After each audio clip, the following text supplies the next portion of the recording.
Hello, hello, hello, and welcome to the Monday night Final Fantasy IV Pre-Enterprise Community Race. We are here for a Yangtastic evening. My name is Rex Rule. I'm here with Gambit. Gambit, how are you doing tonight? Doing well, Rex Rule. How are you doing? Very good, very good. We're looking at 4 featured runners. We're going to be taking a closer look at the streams of Kinda Nerdy Housewife, Paranoia, Poidrak, and Tibble tonight, and we're going to see how they handle taking care of some Yang business. There's a bunch of flags in the middle. They're very small, but basically the objectives are, if it has anything to do with Yang in the vanilla game, you have to do it. Yep, that's going to include taking care of the boss Mom Bomb, the Fabul Gauntlet, the Karate Man, doing the quest at Hobbs, Fabul, and the Super Cannon, Waking Gang, and training the Panin. Do all of that, you get the crystal, and then you still get to fight Zeromus. So, looking forward to a nice long seed. I guess to be fair, defeating Zeromus isn't something that Yang has a whole lot to do with in the vanilla game, but, if he didn't get all injured in the underworld, he'd probably want to be there punching Zemus's final form. More than likely, yeah. But at least we give him the chance tonight. Let's see what we do with the whole party of Yangs. So, a lot of the other flags are going to be pretty similar to what we're seeing for the Gauntlet. With the we have K for key items for the main, the regular key item locations. We've got the summon boss of the moon. No trap chests for key items, so we don't need to dig that far. But with all the objectives that we have today, we're probably going to see pretty close to a full clear, is my guess. Yeah, looks like we've got standard standard treasures, standard shops, so standard kind of across the board. Mm-hmm. It looks like we're about to get ready to go, so let's see how the runners do.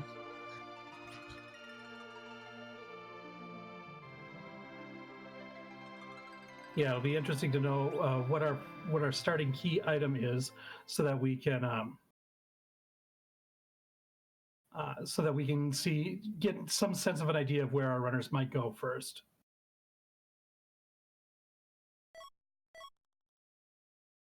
And that looks like a Porum is the character and a Magma Key start. So looks like we've got full access to the underground right away. You can go ahead and meet Yang in the underworld right now if you want. I doubt any of our runners will actually go do that, but it definitely opens up the world straight off the bat. Yeah, it could be.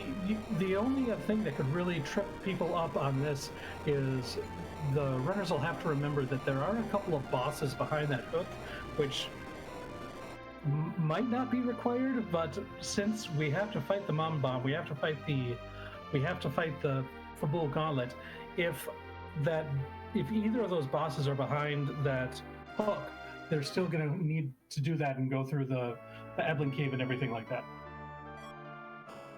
Yeah, hopefully we're looking at one of those bosses hiding back there, maybe another one of them hiding in a giant somewhere. Anything to make this seed any longer we can. It looks like Palam's twin sister Porum is waiting in the Baron Inn, so that's one white mage that's going to be available to our runners once they're able to defeat, it looked like the Dark Elf in the first spot and whatever boss is sitting in the second one.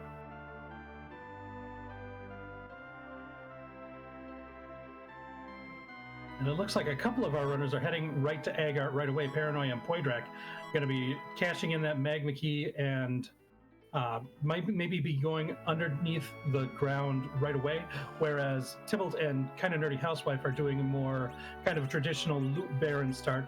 I did see that there was a light sword in the pot next to Rosa's house, so that's going to be, if they find Cecil, a pretty decent weapon, otherwise a lot of cash. Now it's like illusions for sale in the shop there at Baron, so that's going to be helpful, at least early game. Yeah, and that's something that you don't see as often under these new flag sets that are out now. The illusions are a bit more rare to find, so being able to find that is going to be a boon to some of our runners, because they might not be able to use that in as many seeds as they used to. So it looks like we've got Poidrak heading down to Tomra, whereas Paranoia is heading over to Dwarf Castle to loot. Ooh, Tybalt finds a required boss, but did take a reset. because that was Yang there. That's the Poydrak giving us the Timsrod Dwarf, job development specialist, if I read it right. Why is your shoe in my Yeah, that looked like what it was for sure. So I wonder if Tybalt just might have just slipped his mind that defeating Yang is one of the objectives that we have today. Either that or they don't feel comfortable taking him on yet, even in that spot. That could be. It might have just been for the knowledge.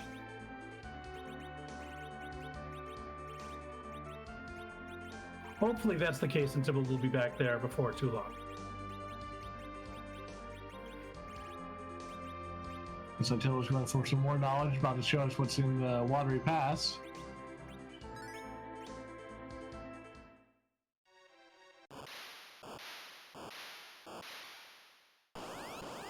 Oh, good to know we're not going to have to deal with Wyvern tonight.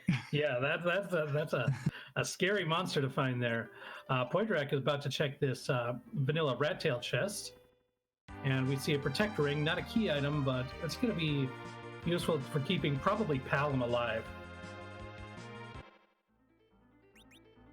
Looks like kind of nerdy housewife about to head up Hobbs, take care of that objective. Yeah, this is a very common check very early for a lot of races anyways. The fact that it's an objective is just gravy. Ooh, and that might be the gauntlet too. We see a blue hooded figure. And it is. That's So two that's for gonna be one. relief. Yeah, that's going to be a relief for the runners for sure. So we've seen 3 of the objectives already. Well, I mean, I guess Hobbs was available right at the beginning, but getting the 2 of the monsters that we have to fight on the way through the seed this early is very nice. I love how kind of nerdy housewife is taking advantage of having 2 twins, even though they're both Paloms, still being able to use twin. Yeah, any 2 twins can use twin magic, and it's a very good spell to use until Palom learns those level 2 magics. And sometimes even after, there's a couple of situations where you might want to use it. The Poydrak going ahead, heading down through the Sylph Cave, is going to at least see the young down there. Can't really do anything with it yet.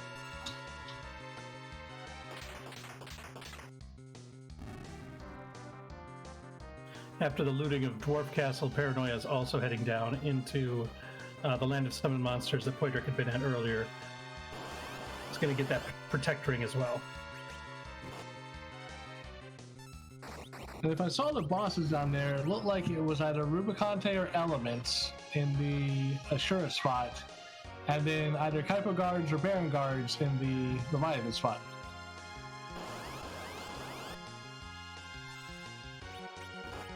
Well, I'll take your word for it. It was a little fast for me to see with my old man eyes. Hopefully Paranoia will walk down there just to show us again so we can verify it.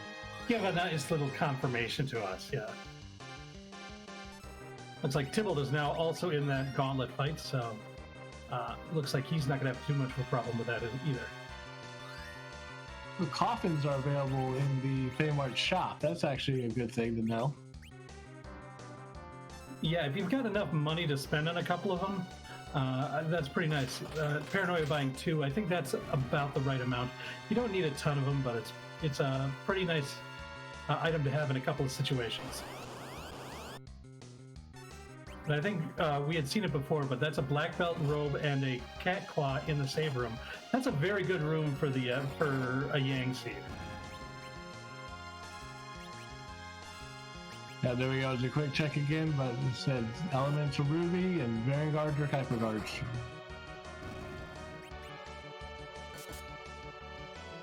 Looks like we're to the point Tybalt's using level 2 magic.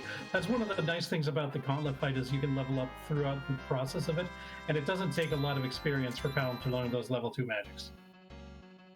There we go. Kind of nerdy is through the gauntlet fight and gets those 2 objectives marked off. Yeah, that's a nice little start. when you've got this many objectives, to knock a couple of them off this fast, it's just got to be a weight off the shoulders of the runners tonight.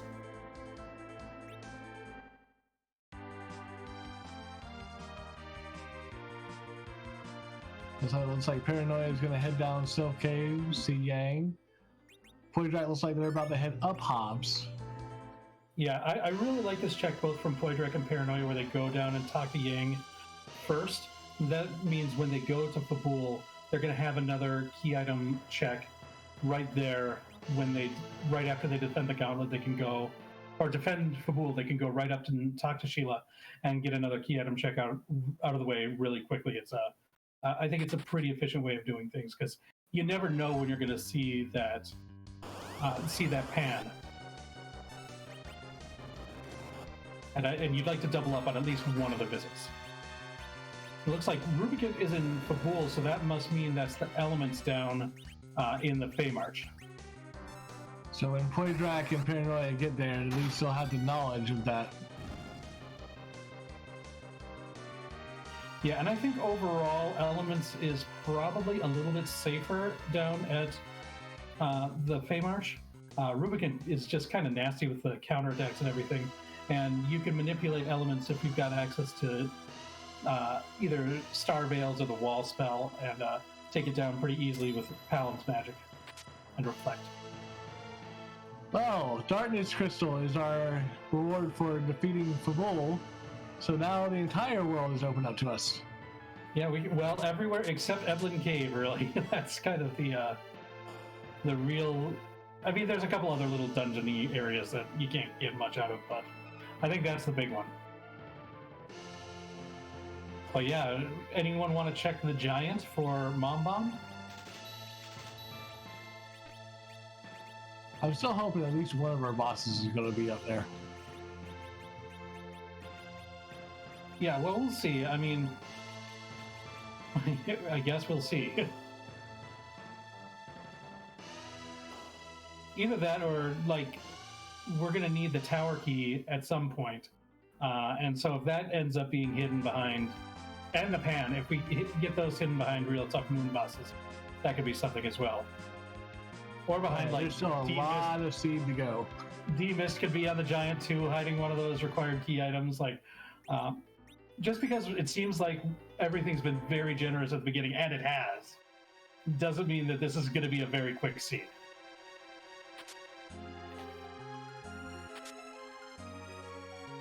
Looks like Kind of Nerdy Housewife and Tumult both heading down Antline. So next check. Yeah, and this is one of those things that that the runners who go underground first might decide to skip until later, until they have access to the exit spell, because they've gotten a lot of the looting out of the way. That is the other kind of main benefit of Antline Cave, by choosing to loot in the underground first. So they might not need what's in these chests as much, and so they want to get through it as quickly as possible and waiting until they have perhaps that Porum that we saw in the Baron Inn, and wait until that Porum knows exit in order to do this.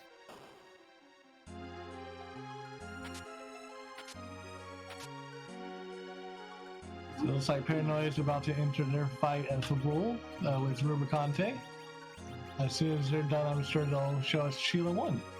Hi, Dad.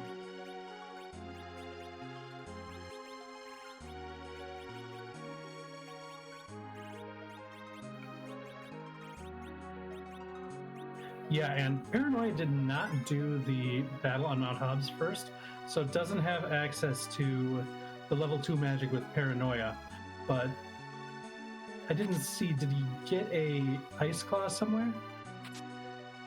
I think it might have just been that Cat Claw that we saw that he equipped there.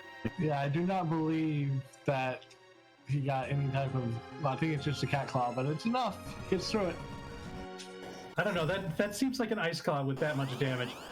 Death's tracker tonight says it was an Ice Claw, so yeah. At level 1, even with a Cat Claw and a Black Belt, Yang's not going to be dealing that much damage against Rubicon, but with the Ice Claw, it makes him a lot more powerful.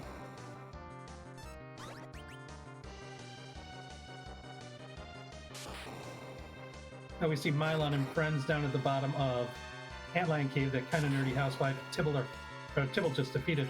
Oh, the gifts keep on giving. There's the pan. So if anyone skips Antlion, they're going to be in a world of hurt. Yeah, luckily Poydrak is not doing that. It's heading right back down there. We'll see how long it takes before Paranoia. This is going to end up, well, it might end up saving Poydrak time. I don't know. The fact that they already went to Sheila 1, this is a place where actually kind of nerdy housewife and Tibble can, make up some time or go further ahead of Paranoia and Poydrak by just doing the one route down through Sylph and then, but they already did the pool, so I guess not. I'm just thinking wrongly here. Yeah, Paranoia is showing us that a Bahamut summon is the reward for Sheila 1. And Get Cooped in the chat, who rolled the seed of a Scala Kitty.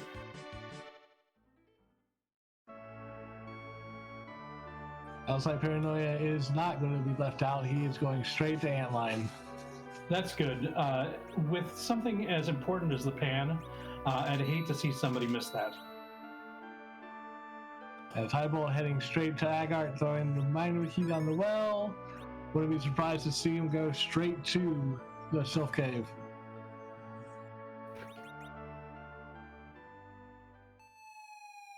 That's a definite possibility.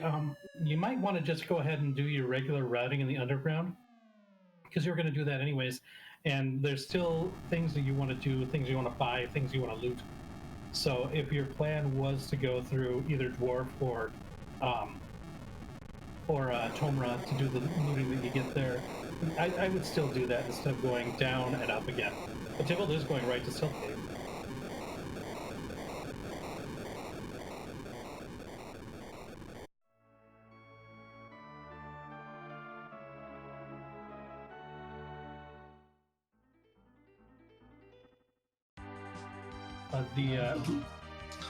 We're still going to need that tower key. We're still going to need to find Mom Bomb.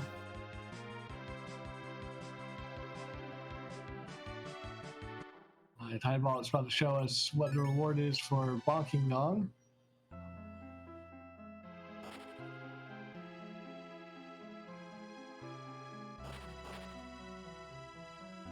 A legendary ninja sword. Not something that the monk from Fabul is going to be able to do. That'll be helpful if we find an edge at some point, but for right now, not very good.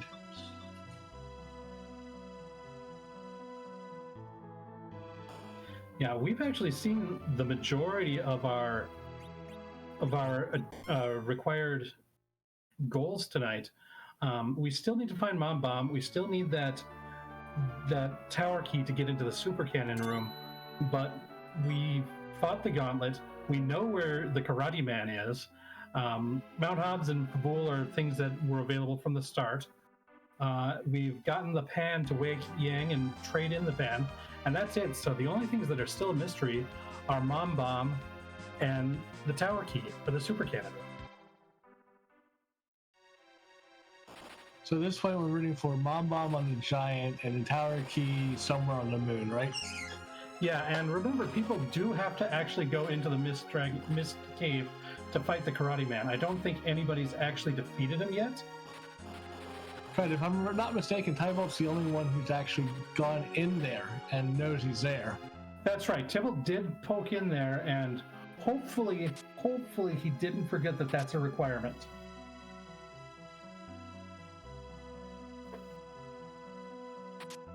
Looks like Paranoia is making his checks, just went through the Watery Pass, found Wyvern. Yeah, but we saw Kindy Nerdy Housewife make that check too, but didn't go through the Mist check as well. Looks like Paranoia is beelining it over to Mist though, so Paranoia is going to be able to find this Karate Man and defeat it.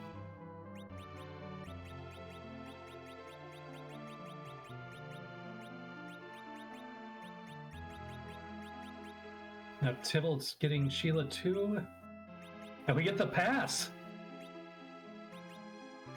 No water required tonight.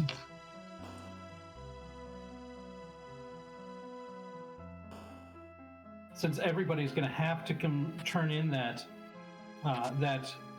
hand to Sheila 2, everybody's going to end up with that pass. So that's not, nobody's going to be able to sneak up on somebody who might have to be walking from the moon. To answer Gitkube's question in chat, Watery Pass is Wyvern.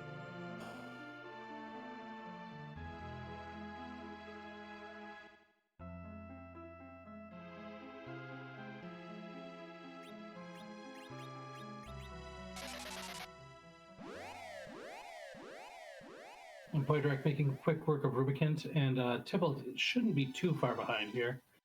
Doesn't look like he used that Ice Claw that we saw some of the other runners use, but still I don't think it's going to be too tough to beat Rubicant at this spot with the party that we've got. And there Rubicant goes, so...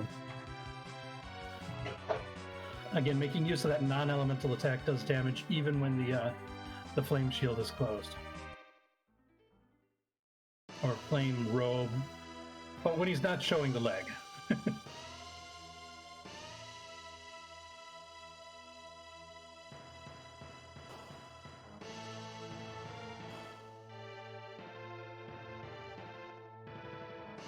looks like everybody's right now just kind of retracing the steps we've already seen. Yeah, if we're doing that, I just want to give a quick shout out. We've got Dathis doing the tracking for us tonight. So big shout outs to our tracker. And Moonblaze Wolf on the restream duties. Big shout outs to Moonblaze Wolf for helping us out tonight. And Scala Kitty has rolled the seed and is our coordinator for tonight. So big thanks to Scala Kitty as well. And again, as always, our 4 restream runners are putting this on for you enjoyment. Please go drop them a follow, say hi, watch them. They appreciate it.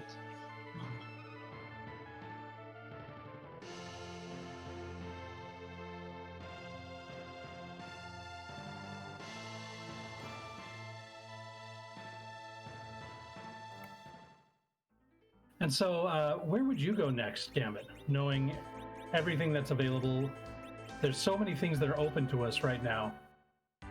Where would you go? It just all depends. The way I run, I would probably go do ordeals next just to get the experience, try to get some levels on my Quake kids. I think that's a valid option. We haven't seen sirens in shops. Have we seen any sirens in like a chest that somebody has? Not to my knowledge. Yeah, because like cracking an egg seems like it would be like a really nice thing to do right now. I'd also like to prioritize completing that Baron in as quickly as possible, get a white mage on my team. Looks like Paranoia is the first one to raise the big whale. We might be getting a character check. Finding somebody like a Tella or a Fusia might be really useful, so that since we've got access to the giant to do a D-machine grind as well.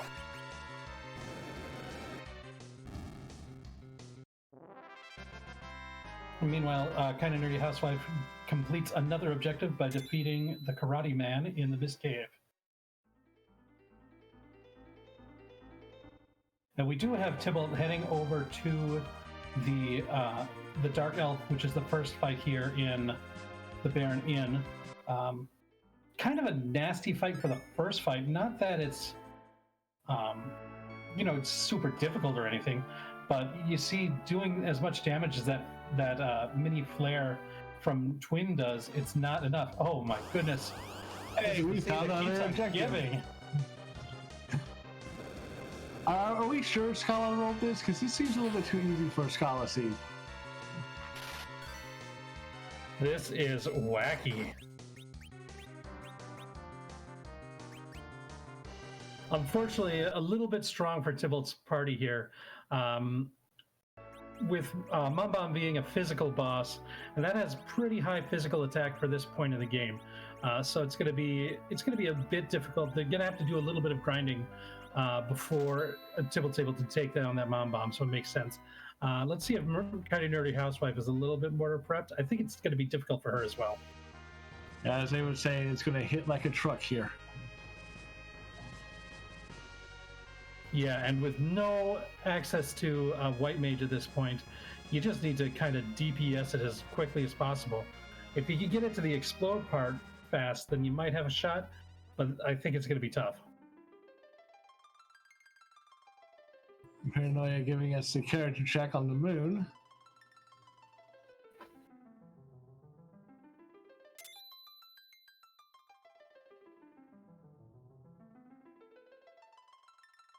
Ooh, Edge. I guess we did find somebody who can use that legendary ninja sword. Yep, I guess we're going to put that sword to good use. And Tybalt is taking your advice, heading up to Mount Ordeals, trying to find a little bit of experience probably. He finds the D-Lunars in the first spot. And kind of nerdy housewife putting the illusion she bought in Baron to good use, has all her characters illusioned up, so she'll be in a good shape to fight Mom Bomb now. Yeah, that is definitely one of the ways to deal with physical bosses. And before this version of the flags was set out, it was one of my go-tos was to buy a stack of illusions. Can't rely on that anymore, but it really is nice when you are able to.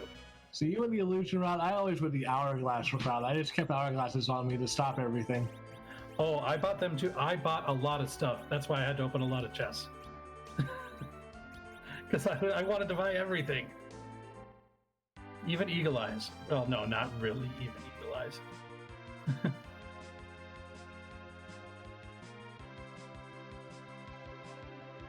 Tybolt's in a rough spot with that one D-Lunar left, but seems to be doing okay with it.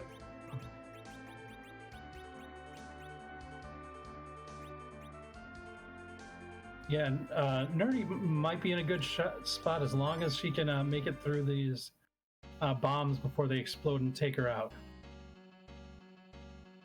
But I think was one HP on each of his columns to get through that fight. Hey, that's all that you need.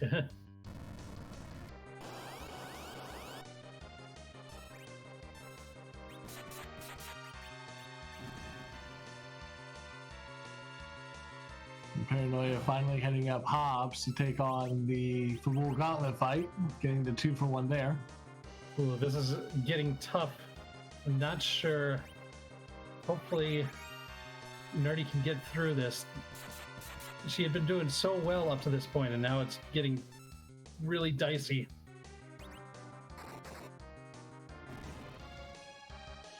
She doesn't have the AoE items to use.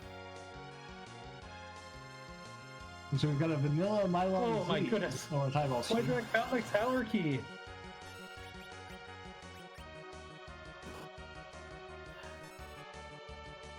Wow. I don't know if a seed with this many objectives could get any faster. And this is basically a jet seed for as many objectives as we have. I mean, any of our runners could be in go mode at this point if they had gone to all the places, so. And that was just unfortunate. Kind of Nerdy Housewife had some really good strategies, just didn't have enough firepower to get through the very end.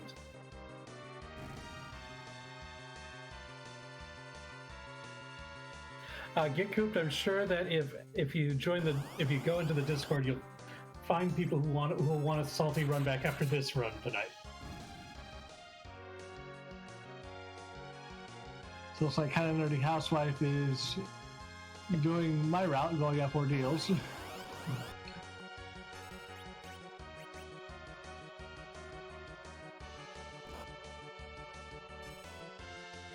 And Ordeal's giving the Baron key, so even more incentive to do Baron in, which will lead them to the Tower key.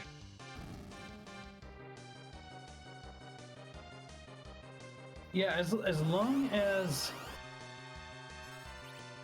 once they get enough experience, since the runners know that Mom Bomb is there. Like Tybalt and Kind Nerdy Housewife had a wipe there, but they know that Mom Bomb is there, so they know it is required to defeat it. So they should be heading back there once they get a few more experience levels, a little bit better equipment, a little bit more MP to do more damage, and then they'll get that tower key handed to them right afterwards, and then they just need to go and blow up the super cannon. I believe no one knows everything. I think it's just from our 4 streams we've seen everything. Right. I mean, You're right. They do need to do other things, but most of it they'll know. I think almost all of them. Well, let's see here.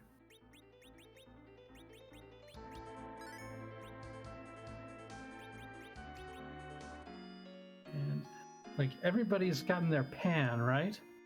And everybody's done Hobbs. So everybody's fought the Gauntlet. I think everybody's at least seen the Karate Man. I don't know if... Actually, no, I think everybody has.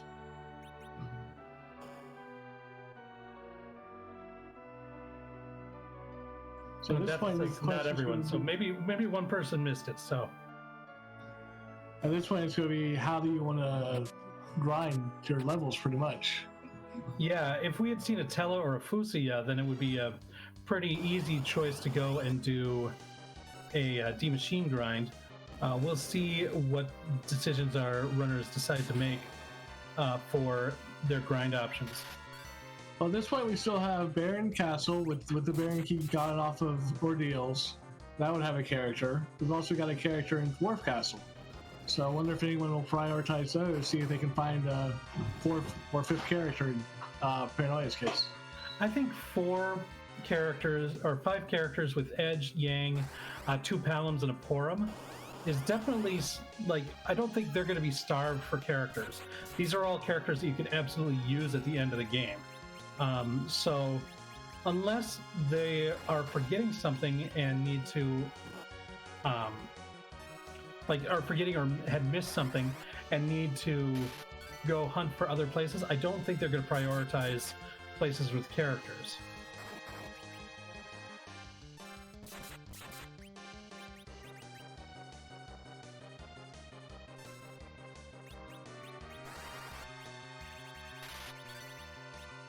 Well, Poydrak finds some hourglasses on the moon. It'd be nice if we could find some sirens. Yeah, those hourglasses might be nice just in general. They could try to find fights like warlocks and carries, or just like general overworld moon encounters to try to do a little bit of grind there. The hourglasses also really give the option of doing the hairdryer's chest, which is a pretty good experience spot too. Oof. Tybalt is going to have some problems with the CPU. Tried to use a big bomb that got reflected back on him. Mm-hmm. Yeah, that's rough. That Globe 199. Even in a spot like this at the third fight in Mount Ordeals, Globe 999 still does that 9999 damage. So looks like Poydrak's about to pick up his edge, and Kinda Nerdy Housewife is taking out the attacker, and it's going to be done with Mount Ordeals. And hopefully the little boosted experience that she got up there will be enough for her to take out Mamba. I didn't see the Paranoia. Was he able to finish the fight with Mamba, or did he end up taking a wipe as well? Did he even fight it? Poydrak has the tower key, but I don't remember if Paranoia's... Oh, he's got Porum, so he did complete it. I imagine so, since he went straight for the tower. I'm assuming he's going to immediately use the tower key. Looks like he's going after the trap chest. It might be for a little bit of experience, also to get some of the higher tier goodies that you can get in the trapped chest, and hoping for a big payoff for Edge or his mages, probably. He's already got a Cat Claw. Maybe a Zeus Gauntlet would be a nice thing to find too.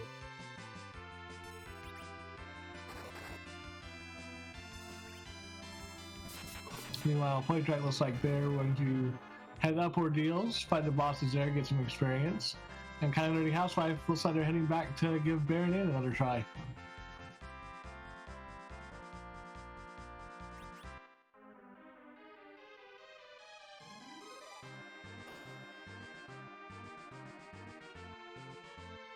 Paranoia rewarded with a crystal armor for that trap chest. No Cecil, but it is worth a lot of money if he finds something that he wants to buy. It does look like he's kind of skipping the other fight, so I'm not sure exactly what he was looking for there, but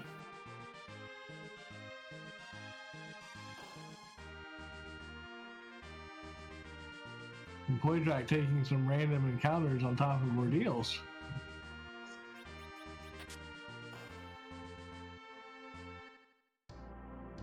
and here's Kind of Nerdy Housewife taking her second shot at Mom Bomb here.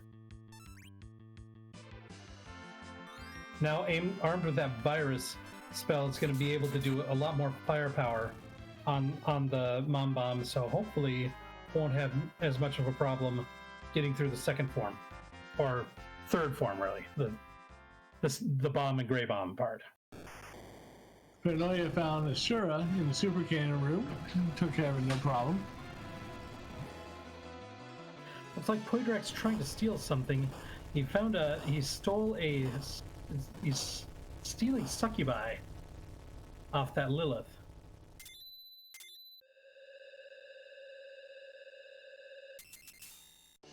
And Paranoia defeating the super cannon room at 33 minutes 30 seconds is our first runner in go mode. Has the crystals completed all the objectives? Yeah, I was, if taking a look at the flag set, if somebody told me that somebody would be in go mode in under 35 minutes, I would say that's crazy. But Paranoia has done it.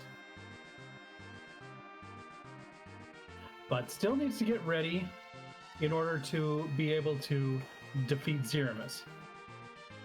Kind of Nerdy Housewife does get through Mom Bomb this time, gets the tower key, gets her form.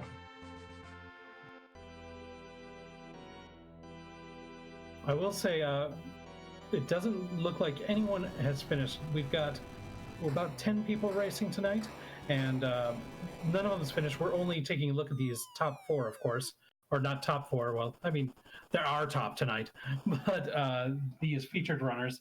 But none of the other runners have finished yet either.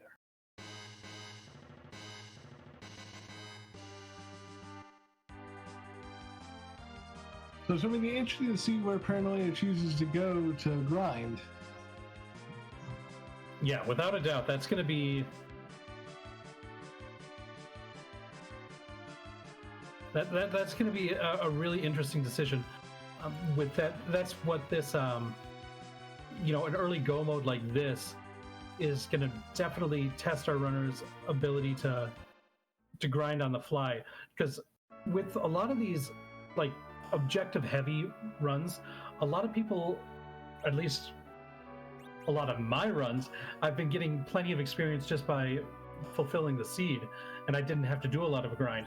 In this case, you're going to have to do something, unless Paranoia is just going to go straight to Zeramus right now.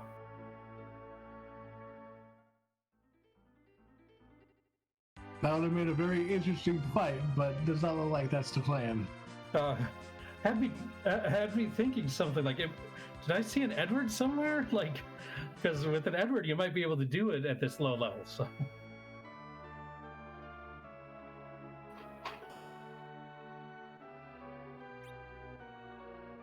Paranoia doing a lot of shopping, wants to see if there might be something to help with the grind. Probably looking for sirens, because they're the most direct tool.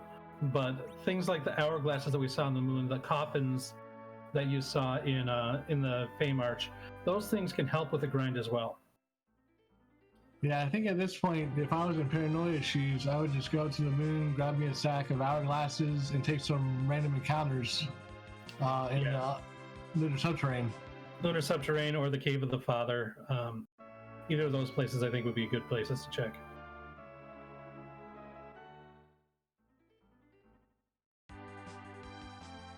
If we had Luca Key, I'd say we could even do a trap door grind, but... Yeah, the door grind might have been a good option in this if the Luca Key was available. Without that, if you want to dig for key items hoping you find it, the thing is we're well shy of the 10 key item mark too. And those doors are not nearly as beneficial when you don't have that double experience level 2. So they've got those. There's also the behemoths in Cave Bahamut they can always take on. Yeah, they're gonna hit pretty hard at this level, but you know they do give a lot of experience for beating them, and with access to the illusions in Baron, the behemoths are a little bit more safe. As long as you can do enough damage with each hit, they might be worth it. So you might want to grind on some other enemies in the Cave Bahamut first, and then once you get to the point where Yang and Edge are hitting pretty hard, you can cash in those illusions, get a bunch of experience for each of those behemoth fights. That's an option. We'll see. You know, almost anything could happen at this point. And that is our tracker pointing out there's always the trap chest in Castle Evelyn that can be done. Yeah, that's something that could give you over that first hump, and to be able to defeat some of the things like the monsters in the Lunar Subterrane or Cave Bahamut. Another thing, if you're careful and you've got enough healing with Porum, you could try to do a clapper grind in the Lunar Subterrane.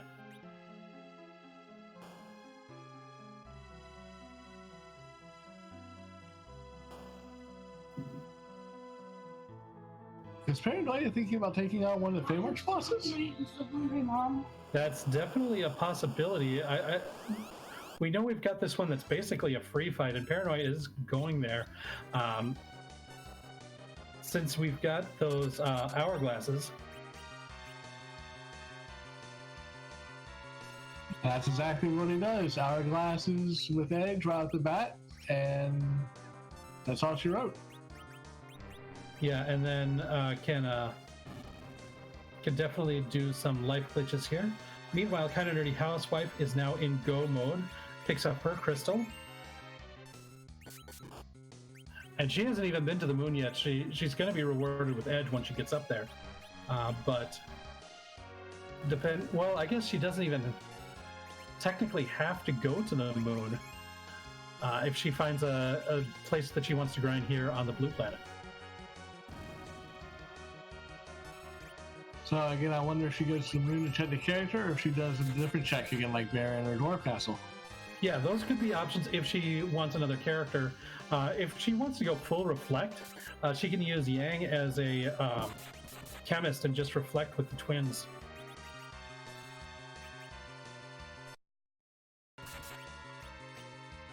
Yeah, the party setup I see, I wouldn't be surprised to go with a reflect stats in the Z fight. Looks like Paranoia doesn't want to go full reflect, as it looks like he's setting up one of his palums to be the anchor by keeping him dead at the end of this fight. So looks like Paranoia is probably going to go for at least a hybrid strat.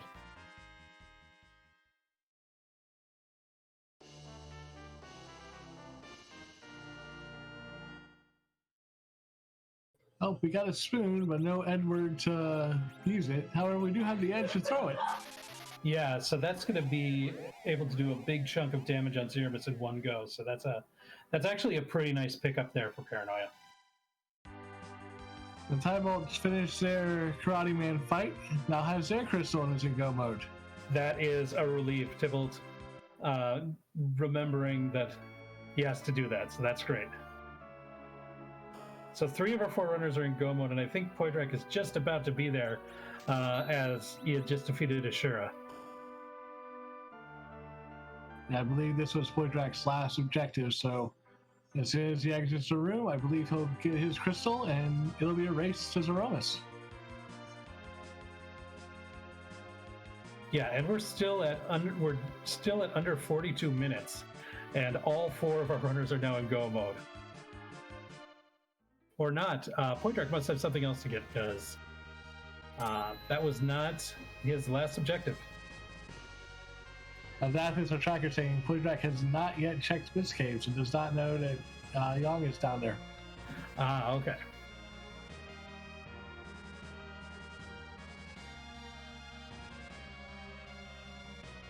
I must have gotten Paranoia and Poydrak mixed up there, because both of their names start with a P.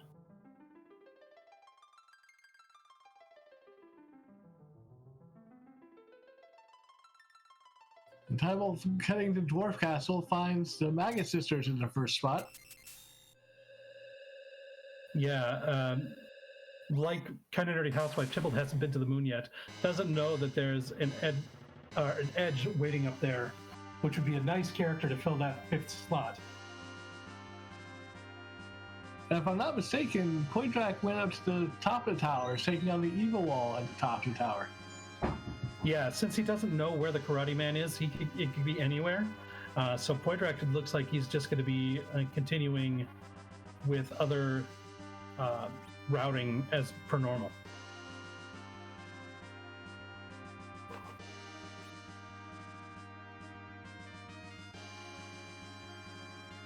Meanwhile, Paranoia did the one fight in the Fame March and is now on their way down the lunar subterranean.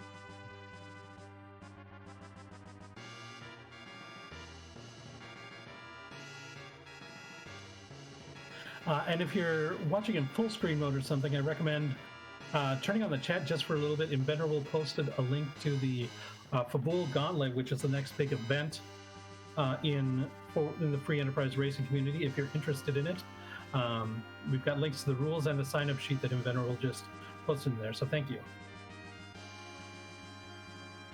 And if you want to get a preview of those flags, just go back and watch the VODs of last week's race, because those were the Fabul Gauntlet flags.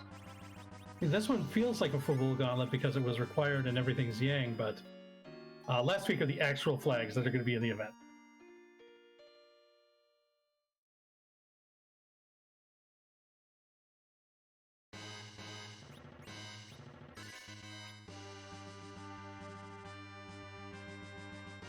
So it looks like Paranoia is going to be trying to get the experience at the bottom of the Fame Arch, heading over to the Ribbons room where the vanilla D lunars are. This is a very high experience spot. It'll be worth about, I think, 100k at less than 10 key items. And it's just a Bahamut here, so that's a nice find. Very easy to do, even at medium levels that they're at. Yeah, with the 2 star rails that he has in his inventory, that's going to make that a free fight. Although this spot does have a lot of hit points, going to have to do a lot of damage in addition to the reflected Mega Nukes. Excuse me.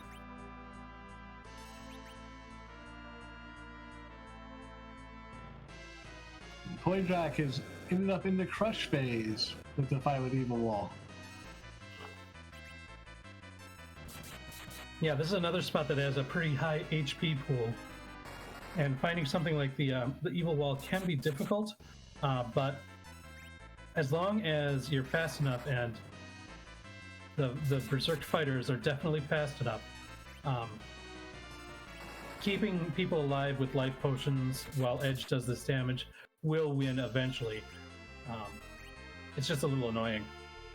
It's a battle of attrition. It looks like Poydrak made it through and gets the XP. Yeah, having that Berserked Edge for that fight really made it a lot easier than it would have if he didn't.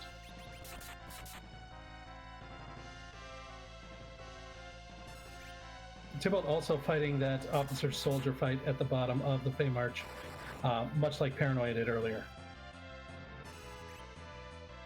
Had a little bit harder time of it. Has not gone to the moon, so did not have the hourglasses to stop them, but still managed to get a coffin off on the general. And when there's no general, the soldiers just attack themselves. Yeah, they have no idea what's going on.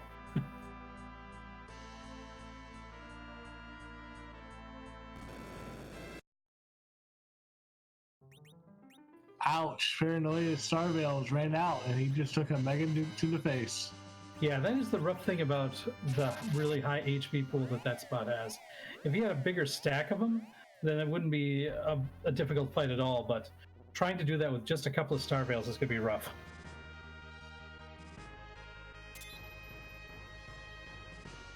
Yeah, it looks like he might be heading back down to Earth to pick up some more Starveils.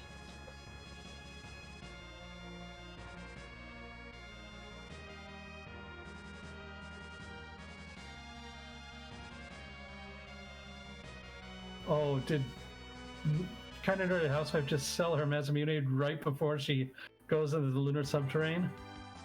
I think she might have. Ooh. I hope she made a save right outside the Hummingway abode. Because the difference between a legendary ninja sword and a short sword is a lot.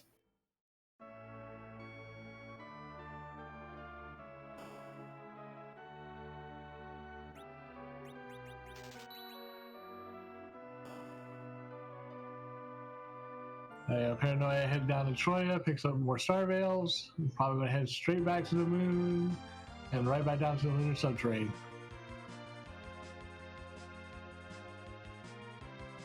I think that's a good guess. Oh no, she just saved. Yeah, that's gonna be... Sorry, nerdy. We'll have to remember to ask her about that when we have the interview after she completes the seed. Oh, you just want to shame her, don't you? Oh, that's just really unfortunate. I won't say it's as unfortunate as Poydrak, it's just happening to be the only one of our featured runners to skip the Mist Cave, but...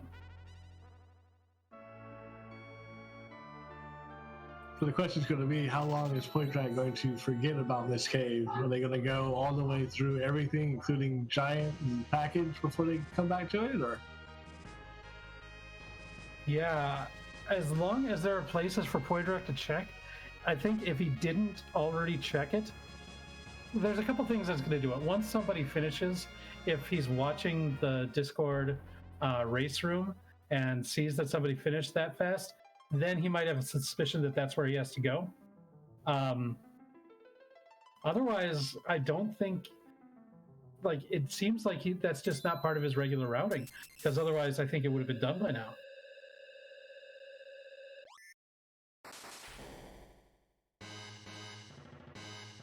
And he's got plenty of other places to check. In the meantime, kind of nerdy housewife just got the bad news of the edge in the lunar palace there. Yeah, that is just really unfortunate.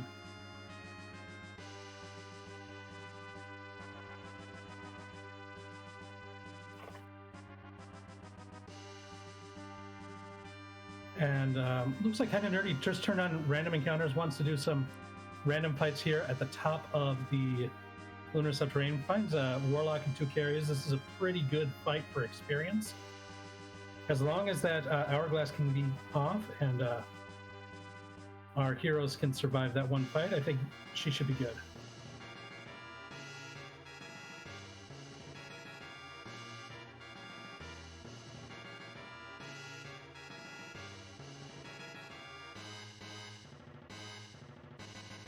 Oh, our restreamer Moonblaze will bring up a good point. If Poydrak finds D-Mist, then we'll probably route a Mist Cave check at that point.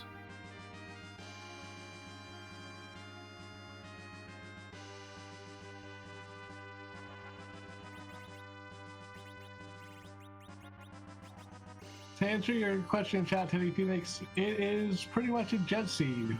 We had all the objectives pretty easily found, all 8 of them. We've got 3 runners in go mode and just worrying about trying to grind for levels at this point. So Nerdy beat those 2 carries in the Warlock. It looks like she didn't use the life glitch at all, but still got quite a bit of levels to start out on. It's a good source of experience, those Warlocks and carries. If you can life glitch those Warlocks, they're worth a ton of experience. Looks like Poydrak is rewarded with a Fusuya. And that's the character there in Dwarf Castle, and in an easy fight afterwards with the Baron Guards. Yeah, so this could... depending on how soon Poydrak finds that that Karate Man fight, this could open up the door for a D-Machine grind, and a much easier way to grind for Poydrak than the rest of our restream runners tonight.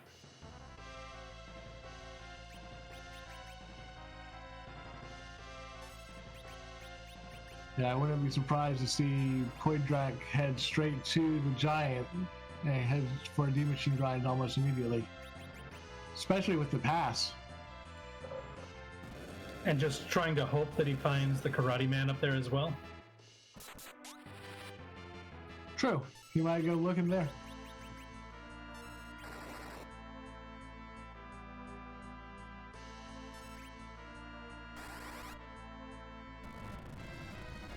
Give Cooper other trapdoors. Trapdoors would be available if our runners find the Luca key, but we haven't seen anybody find it yet.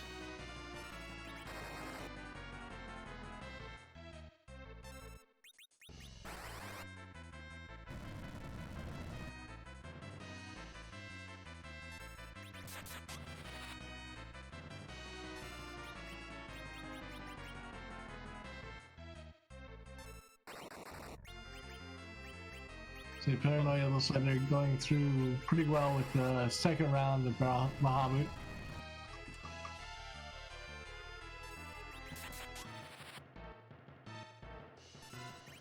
Now, Tibble did not sell his massive units, so things looking a bit better in the edge department there. But I think Nerdy's got the a bit of an experience edge right now. Ooh, that's another reset there for Paranoia. Didn't get ready with that second wave of, or that wave of Mega Nuke.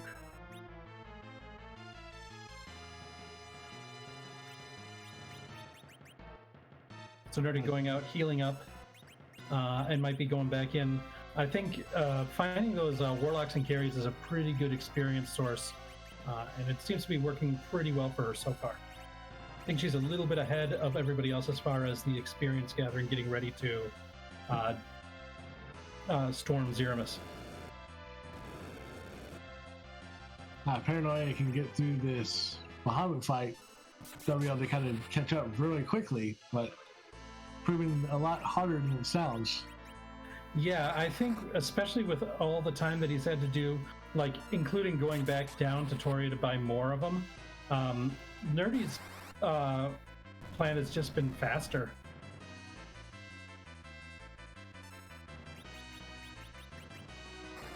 Especially if she keeps finding this Warlock carry fight. There's Dr. Luge in the Bahamut spot.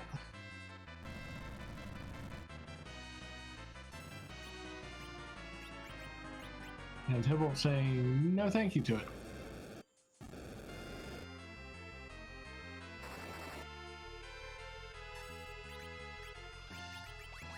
That's actually a pretty nice fight, all things considered, for that spot.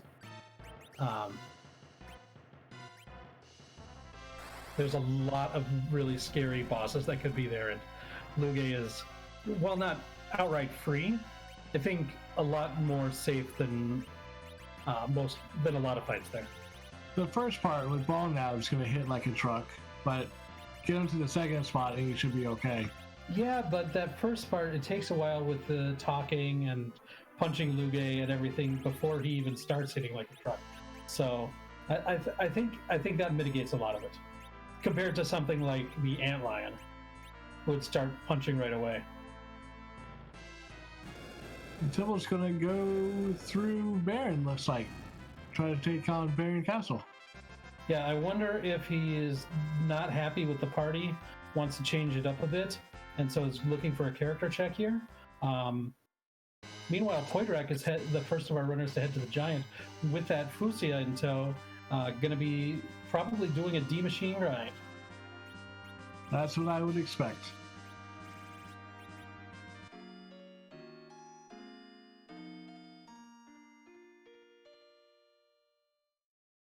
It looks like Paranoia got through Bahamut, was rewarded with a Sand Ruby and a package.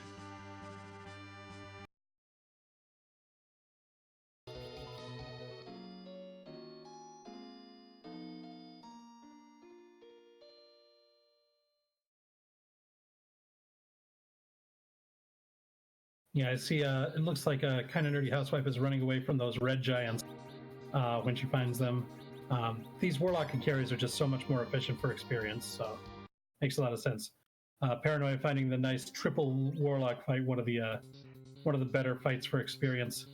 And now with that boost from the Bahamut fight, is now in a pretty similar spot to kind of nerdy house life when it comes to experience. We'll see how it goes for him.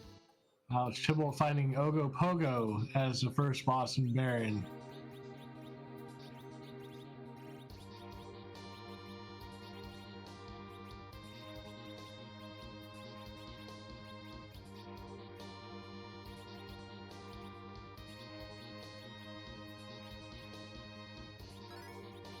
And both Kind of Nerdy Housewife and Paranoia are both keeping a Palom dead to use as an anchor. So that's why they're just avoiding getting experience on one of their Paloms. If I saw correctly, Kind of Nerdy Housewife ended up picking up a Moonveil from that last random encounter. That's going to be nice. Well, I mean, the only real fight that Kind of Nerdy Housewife is going to have after the grind is Zeramis, and the Moonveil is just a fancy Star Veil in that fight. True.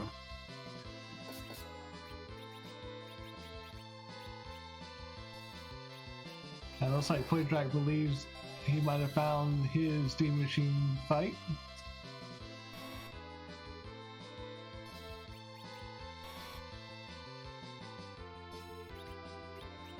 Yeah, when you've got the Searcher and 2 Beamer fight and you're not running away, then you think you're in the fight. I can't tell you how many times I've done that and ended up Horseman and having to run. Yeah, when you see that Horseman, that is very sad. Looks like Poidrax even life glitching the Beamers. Like, if you can get experience, you might as well get experience, right? We have a Demus sighting. Demus has taken over the throne in Baron. This is kind of the unfortunate side of grinding on the level floor of the Lunar Subterranean where Paranoia is. You see those Fatal Eyes, not worth a lot of experience, a long fight. Yeah, you just don't want to mess with these guys if you don't have to.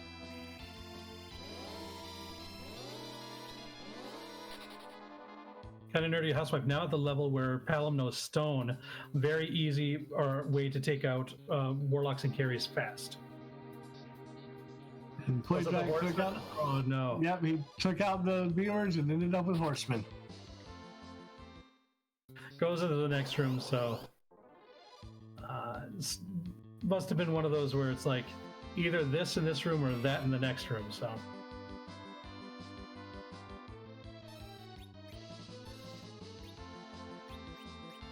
Yeah, Dustman asks, what's the FE conventionally recommended level range to take on Zeramis? As long as the people that you want to stay alive can survive a Big Bang, that's what's really important. It takes a lot longer for somebody like Porum or Rydia to get up to those HP levels, so you might have to grind them a little bit higher if you want them to survive. Moonblaze Wolf had said 50-ish, and I think that's a good ballpark. But you got to look at those HP levels too. If you found a couple of gold apples that you can give to somebody like a Porum, if you need her to survive, then that could help as well. Yeah, it all depends on what you feel comfortable with. I've seen people go in as low as mid-30s. Me personally, I'd like going in one time at about 45 to 50. I think it's the best when you're about level 99.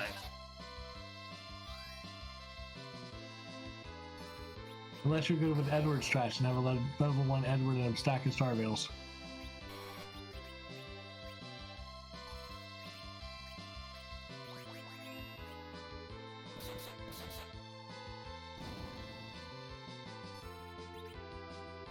I think the unfortunate thing for Kind of Nerdy Housewife is really ultimately going to be that she sold that Mazamune, because that's just going to make that would have made Edge such a better fighter. Playdrag this time does find the Demon Machine grind he was looking for, so.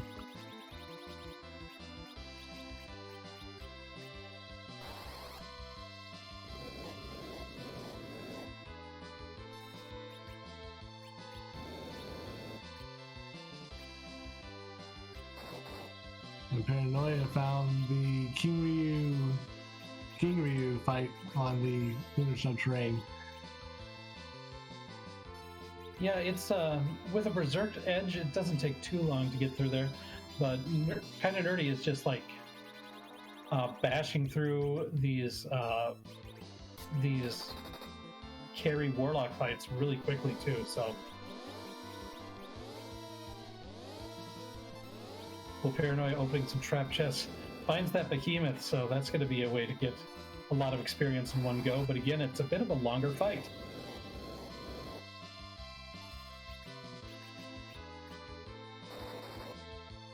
Of course, the most efficient grind that we're seeing is going to be on Poidrak's screen. That D machine grind is just such a fast way to get a lot of experience really quick. I'm glad our runners are giving a lot of different options for grinding, so we see they're not all taking the same route. Poidrak the D machine, kind of nerdy with just random encounters right in the front. Paranoia with the trap chests, and Tibble just going around taking on different bosses. Yeah, Tibble, it might be pretty close to that 10 key item threshold now. They're actually over. I believe they have 11.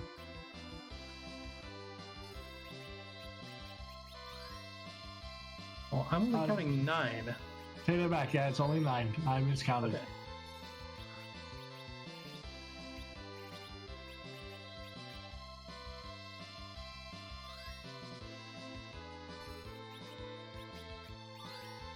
Well, it looks like Kind of Nerdy Housewife has revived that other Palom. Might be trying to do a slingshot here.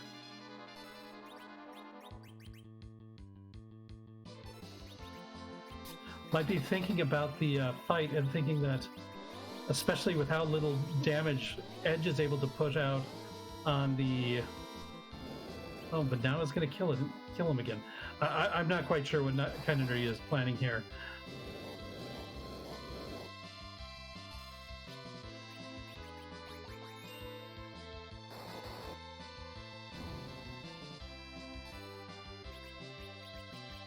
Ooh, Poidrak had that missed time and one of the lives to not, or went off too early.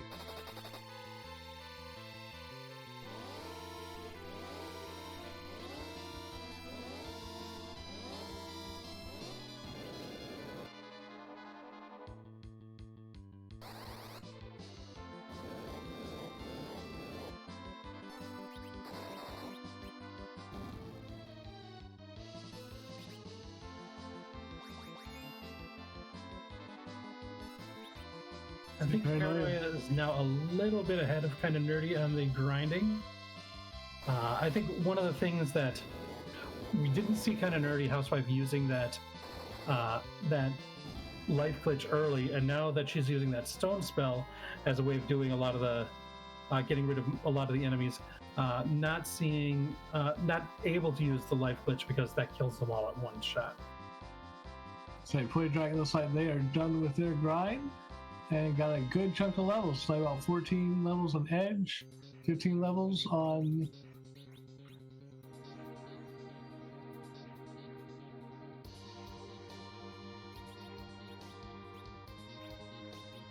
Say, as Dark Paladin said, if Poidrak does go to the Mist Village or the Misty Cave and fights Karate Man, yeah, he could definitely hop in and be the first of our featured runners to win. But of course, he doesn't know that that's where the Karate Man is.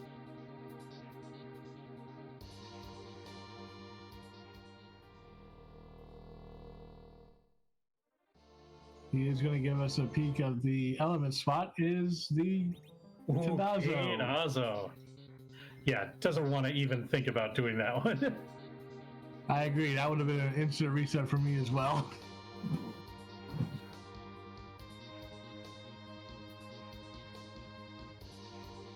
Yeah, that is definitely a nasty fight for sure.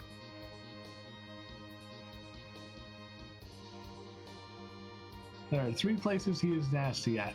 In the Fey March, Element Spot, King Queen Evelyn.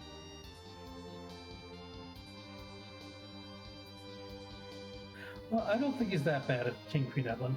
The Rukanti spot is really nasty.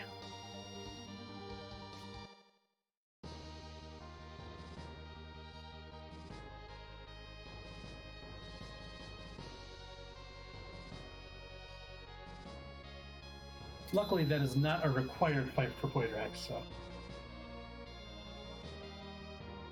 And hopefully he checks Miss Cave sooner rather than later. He doesn't have to go through it to check to see who the next boss is.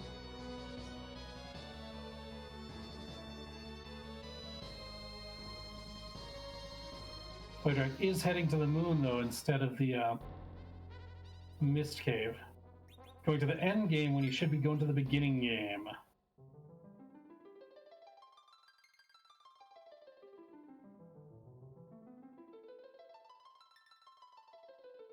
Yeah, it looks like Poidrax's going to check the moon bosses for Karate Man first.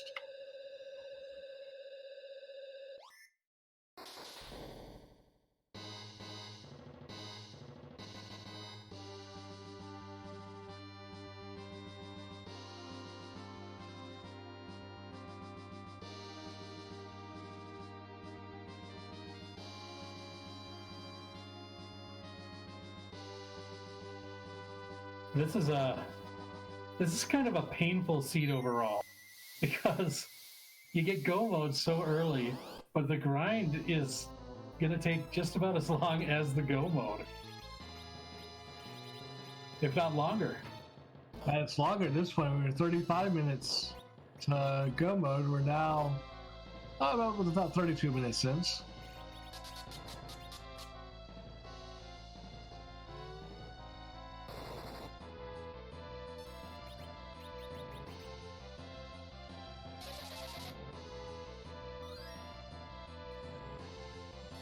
I didn't see which spot Poidrax went to, but he found Bigen.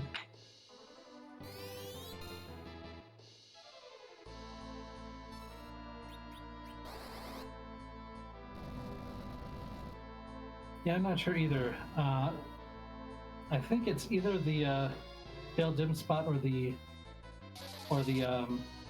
Plague spot. I believe it's Pale Dim.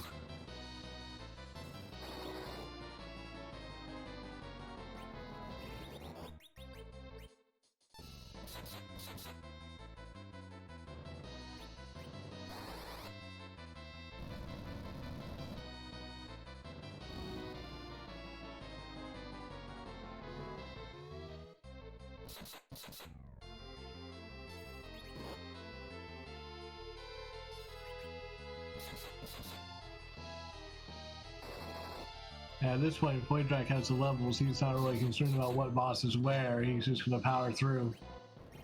Yeah, going wherever he can, checking as many boss spots in order to try to find that Karate Man.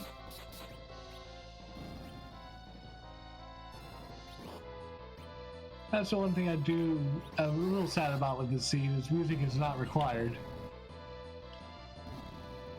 Yeah, it is sad.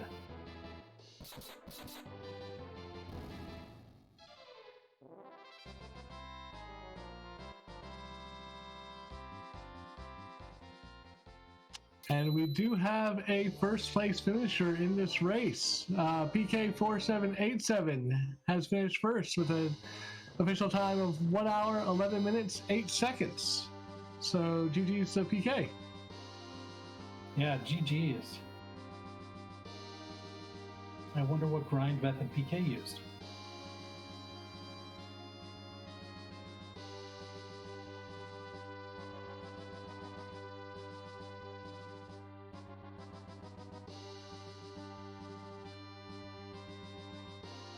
Paranoia has turned random encounters off.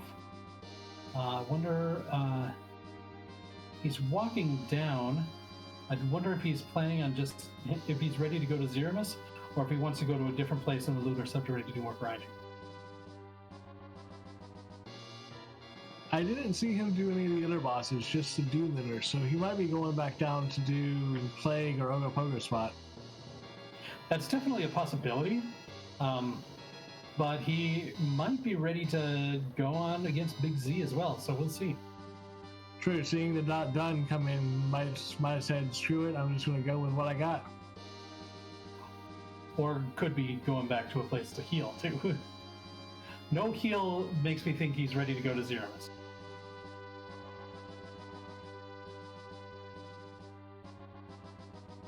And judging by the walk he's making, that appears to be what he's probably doing. Yeah, so looks like we've got a Z fight incoming.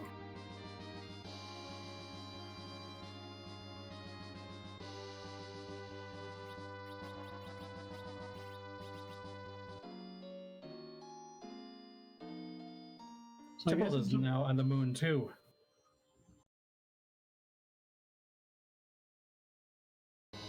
Wonder if they're going to try to find a spot to grind in, or if they're going to go ahead and try to go low level.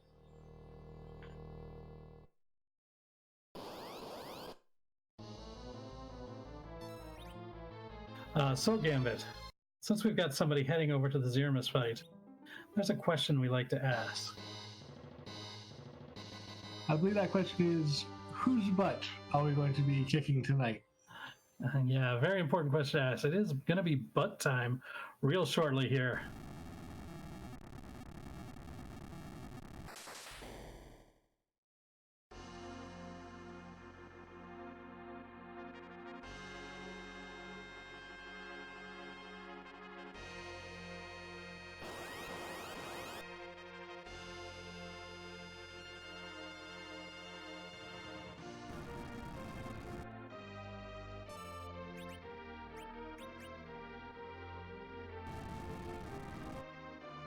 Nerdy has left the lunar subterranean and is heading back.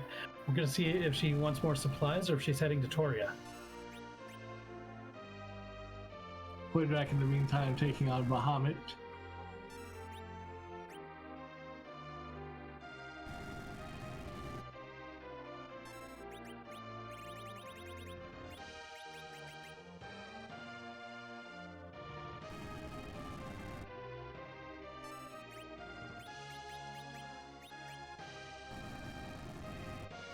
Kind of Nerdy heading to Toria, see if she's ready to try to take on the Zeramis fight as well.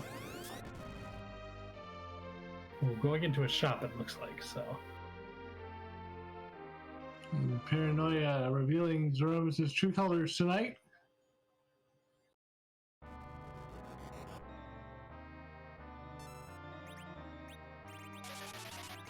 Oh, we've got the Grinch. He's a mean one, Mr. Zeramis.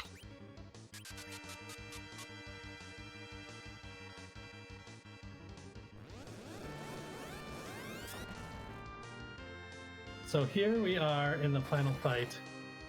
We see a Silk Web being used for double purpose. One, slowing down Zeramis.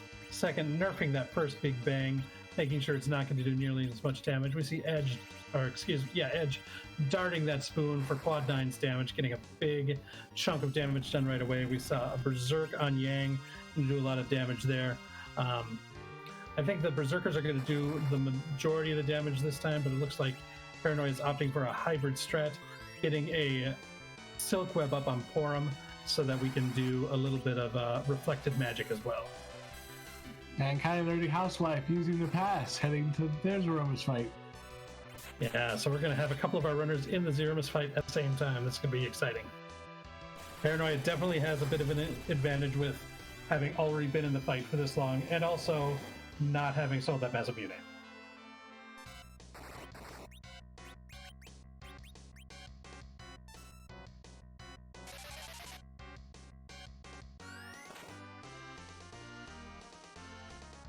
And Poydrak getting through the Bahamut fight, going to pick up their Sand Ruby and package.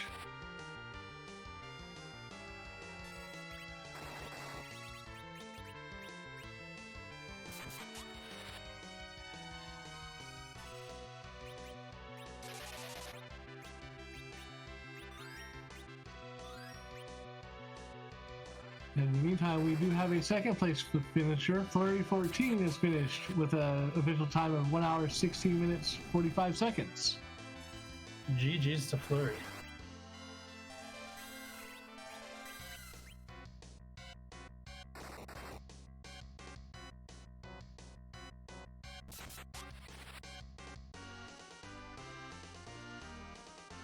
It definitely looks like Paranoia has the edge on the levels as well as kind of Nerdy. Nerdy's going to have to be really careful if she wants to keep her mages alive by nerfing big bangs on this fight, it looks like.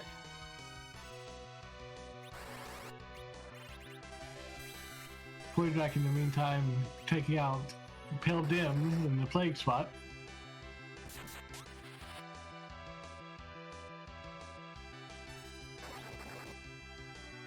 Similar to that Bahamut fight. Yeah, he had unfortunately took a wipe in his first attempt, so going to take it on again. I'm sure Paranoia will know how frustrating that can be as well.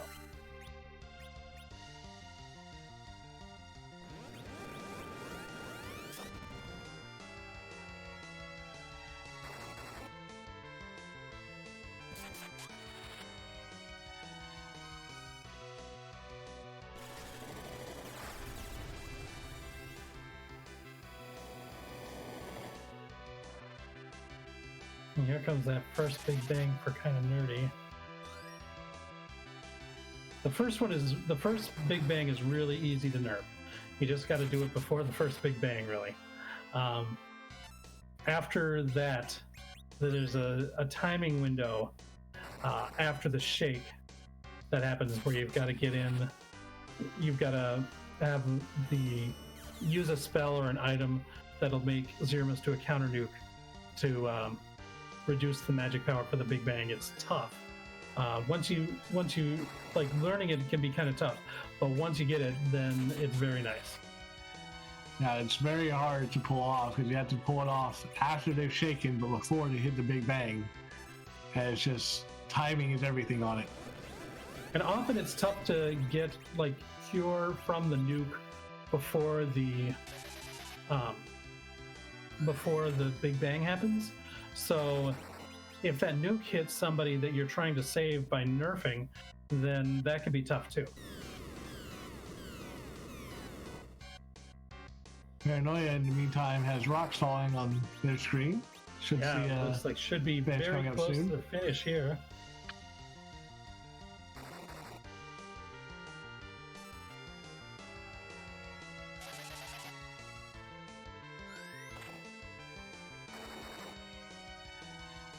Oof, that was a rough, the big bang. It looks like that one may have been unnerved for kind of nerdy.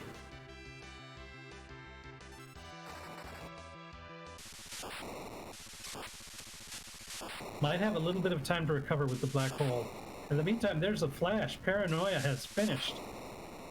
And we've got an official time of 1 hour, 20 minutes, and 15 seconds. So GG's to Paranoia. Yes, GG's. Well done.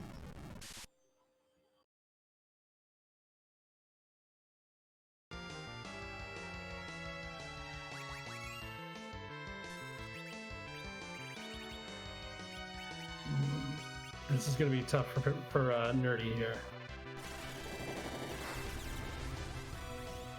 And we're joined by Paranoia. GG's on your third place finish. Thank you. And for being the first of our featured runners to finish as well. I think my biggest problem was just trying to find a place to get levels. I don't think you're the only one who had that problem. Not on our screen. That seems to be the case. So yeah, it took you a couple of shots at that Bahamut to get that first chunk of levels. Yeah, and that's mostly because I did not look at how many star veils I had. If I had actually looked, it would have been like much different. Yeah, I definitely understand that. What do you feel about a seed where getting the grind is longer than getting all those? There was a lot of objectives, but you got all of them real fast. And I'm just like, oh, good, we're already in go mode as soon as I saw that tower key. Yeah. Now, it was almost like a jet seed right from the beginning, and then just had to figure out how you wanted to grind. Yeah, and I guess the best place to do it was on the moon. Probably should have done more than like the Dean Lunar spot, because those would have been worth more experience and probably been slightly faster than what I ended up doing. Yeah, it was interesting because we've seen a lot of, like, we've been watching 4 different grind strategies like going simultaneously. So it was really interesting to see that. Like you're doing what you're doing, starting with that Bahamut, and then some of the lower level random encounters. Kind of Nerdy Housewife, who was right neck and neck with you for a lot of it, was at the first level of the Lunar Subterrane fighting warlocks and carries as the way to get experience points. Poidrak, who unfortunately has still not found that Karate Man in Mist Cave, but found a Fusia and did a D-Machine grind. And Tybalt is going and fighting every boss as possible as a way to get experience. So we're seeing a lot of different strategies right at the same time. That Karate Man, though, I'm glad I stopped in at Miss Cave because I'm like, wait, we have to find bosses. Yeah, I think it might have just been a slip of the mind for Poidrak, who's usually, I think, one of the better routers that I've seen play this game. So just that thing can be, if you're not thinking about it, though, it's so easy to miss.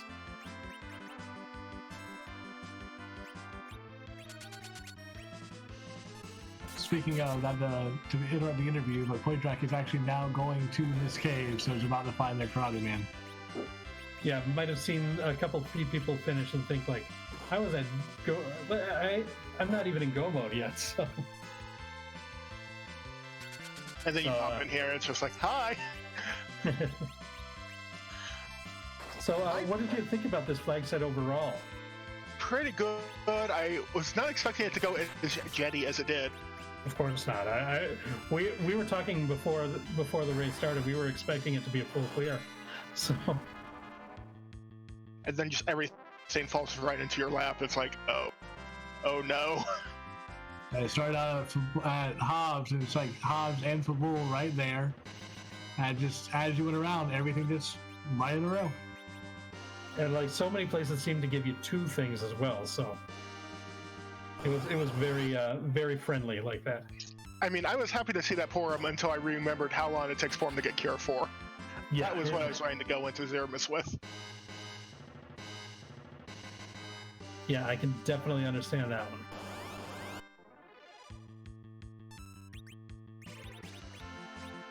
Well, are you going to be playing in the Football Gauntlet event coming up? Yes, actually, I am. Good. I'll be happy to face you on the battlefield. You'll probably crush me. I was going to say, I look forward to losing to you too, Paranoia. Well, don't count your chickens before they hatch. No, I mean, with all these requirement or things that you have to do to complete each seed, anybody has a chance, I think.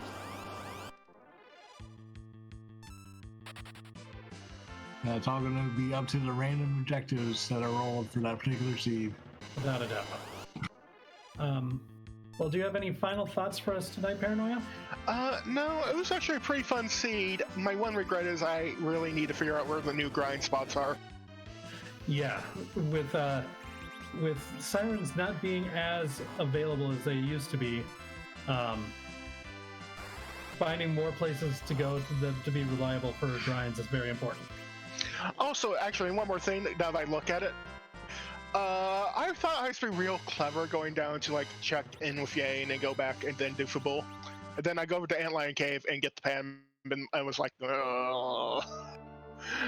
Yeah, it was like right after I praised you for making that exact same move on stream is when somebody first got the pan. I'm like, okay, well, I guess not. I'm just like, well, okay, if that's how it is. Yeah, that's what this seed ended up being. So. Well, I want to thank you for joining us, Paranoia, and thank you for letting us watch your stream today. All right, see ya. And good luck to Poidrak and everyone else. All right. That was Paranoia, our third place overall, first of our featured runners to finish the race tonight. So GG's all around to Paranoia. So while we were in the interview, Kind of Nerdy did take a wipe to Zeramis. Looks like they went back to the Lunar Subterrane trying to get some more levels. And Poidrak, since he has found his Karate Man, is now going into the Z fight. Yeah, and having done that D-Machine grind, he's got plenty of levels. This should be a much easier fight for him than it was for either Paranoia or Kinda Nerdy.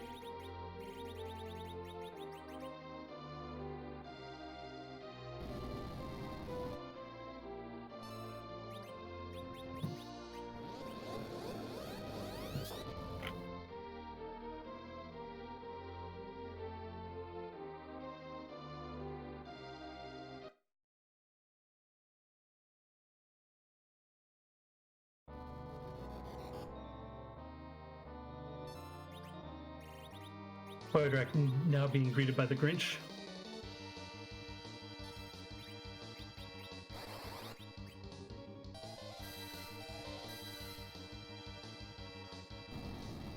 Go ahead, still thought they're going to do hybrid strats and reflect off of, and then berserking. Yeah, I like a hybrid strat. It's my favorite way of dealing with Zeromus, but sometimes you're not as blessed as what Poedrak has right now. Unfortunately, it looks like he did not derf that big bang, so his twins go down.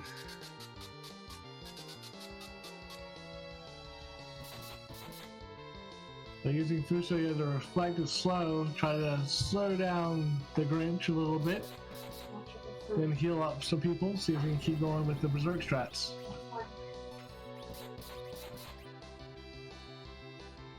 Meanwhile, Kinda Nerdy still taking on Warlock, trying to get some more levels, and Tybalt taking on Bahamut. Or not Bahamut, Bigan.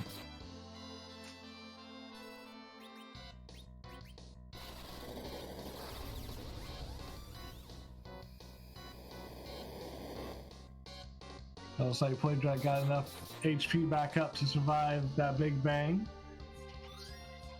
Has Edge doing Berserk strats, using Yang as a healer.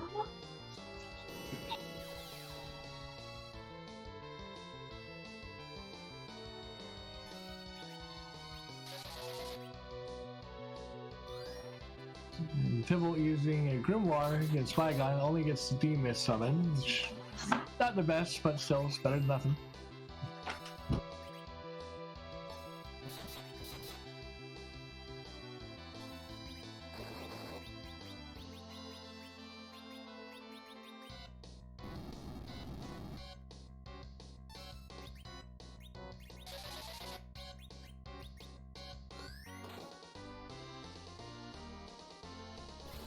Poedrak setting his reserves back up after the black hole canceled out all the magics.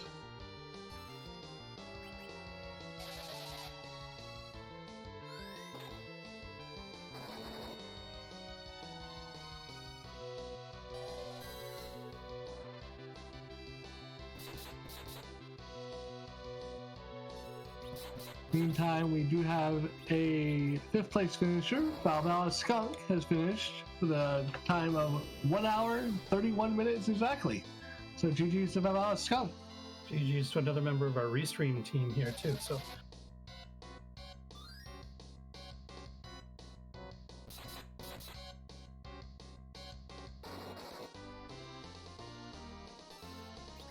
So Poedrak going just straight up DPS using Fu as the healer right now. yeah, bashing and healing is a time-honored strategy for Zeromus. Hopefully, Kinda Nerdy Housewives can have a much better time with it this time. Yeah, they went through and got some more levels, so hopefully they'll be able to take care of things.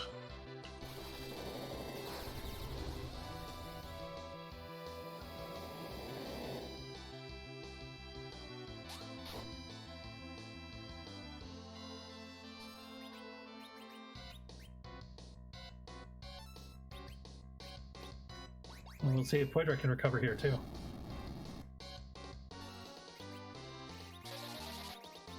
That long wait, I was afraid it was going to be a Big Bang into Medio. That Cure 4 is going to help a lot. Oof, and Poedrak takes a wipe. That's going to help a lot, but not enough, I guess. So Yeah, gonna go right back in there. I could probably give him the commentary skirt by saying that it's gonna be easier for him. So I'll take the blame for that. I'm sorry, Poydrak. That's on me. Actually, I'll make sure to mention that once he finishes, we get him in here for an interview. You can bring that up.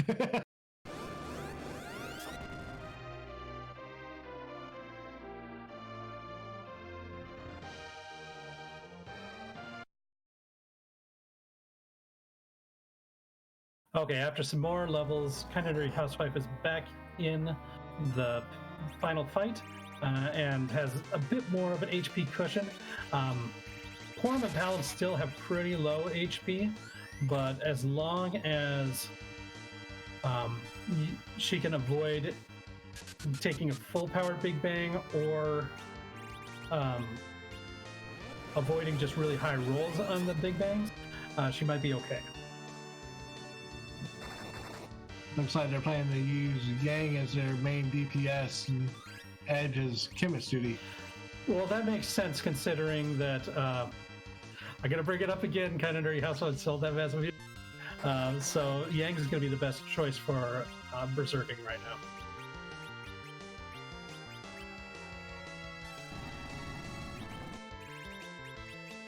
And this is a reminder, please do follow our featured runners. They're putting on a great show for you.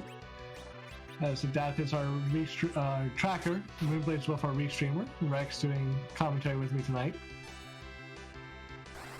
And I might be poking fun a little bit at Kind of Nerdy Housewife, but of course, when she sold it, she had no idea that there's Edge like 4 pixels to the north. So Temple looks like they're going to go take on Dr. Luge in the Bahamut spot. Still looking for some more levels. yeah, I think that this is not going to be as scary a fight as a lot of fights in this spot, as I said before. But his levels are still pretty low. It could be tough if he can get. Normally, I like to split my damage in the Luge fight between Luge and Balnab. This is one where I might want to focus fire and try to get to Balnab Z earlier, or take out Luge and have just Balnab explode as quick as possible. Just because that second fight, the Luge fight or the real fight as he announces it, is I think going to be a bit safer than the Balnab fight.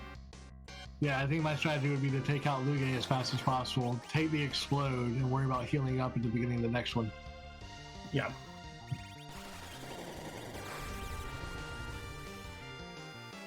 Okay, here's a big bang over on Kind of Nerdy Housewife. Let's see how this goes. That was pretty rough. The Aurum got taken out there as she was casting a spell, so this hopefully, yeah, there's a stack of life potions, so hopefully, yeah, here's a black hole, so we might have a little bit of time to recover. This is gonna lower Yang's DPS, unfortunately.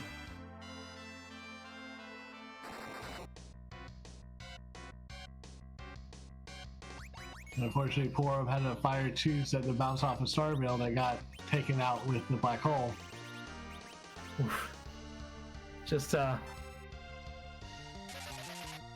yeah, it's when you're trying to do a reflect strategy with this low HP where you can't just take the big bangs is tough.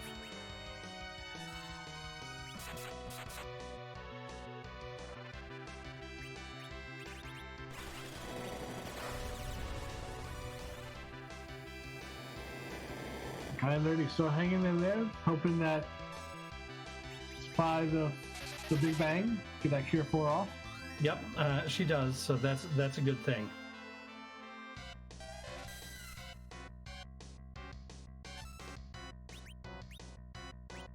Now, the virus tells you still in phase 1, so still got a long way to go.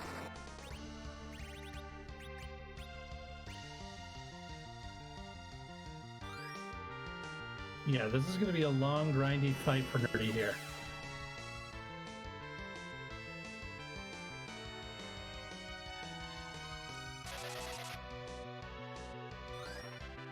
In the meantime, looks like Tibble did get through the first phase of Luge. He's in the second fight.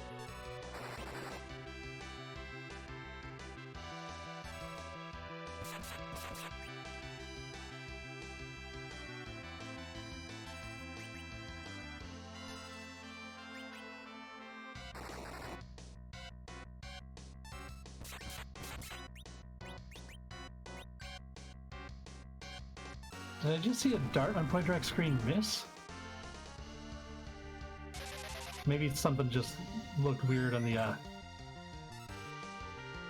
the screen or something like that, because I didn't think they could miss. Yeah, I'm not sure. I didn't see it, so.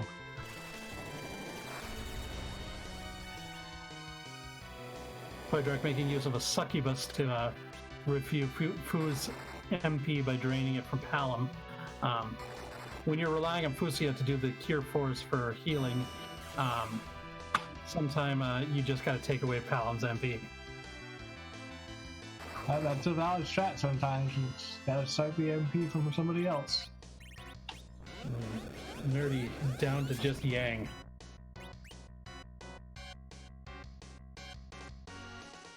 And unfortunately takes a wipe after a nuke. That's unfortunate.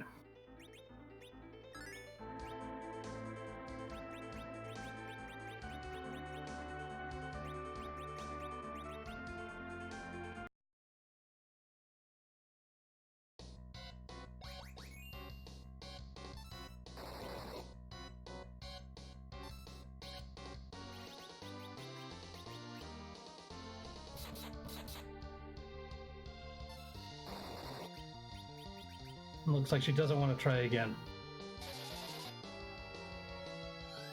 Looks like she's gonna probably head back to the moon, go get some more levels, see if they can keep leveling up.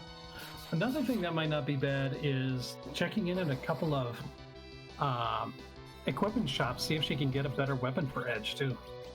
Might be able, like, she's probably not going to find that Mazamune, but if she can find like long swords or something available in a shop, that could be a big boost to Edge's damage.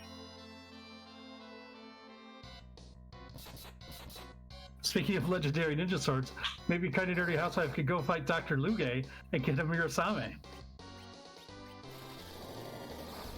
Would definitely be in her best interest.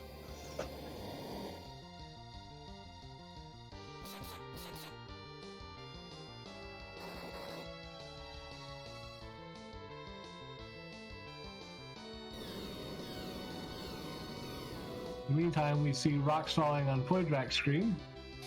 As Kinda Nerdy Housewife goes back to where she's been comfortable grinding, probably going to be looking for more of those carries and warlocks.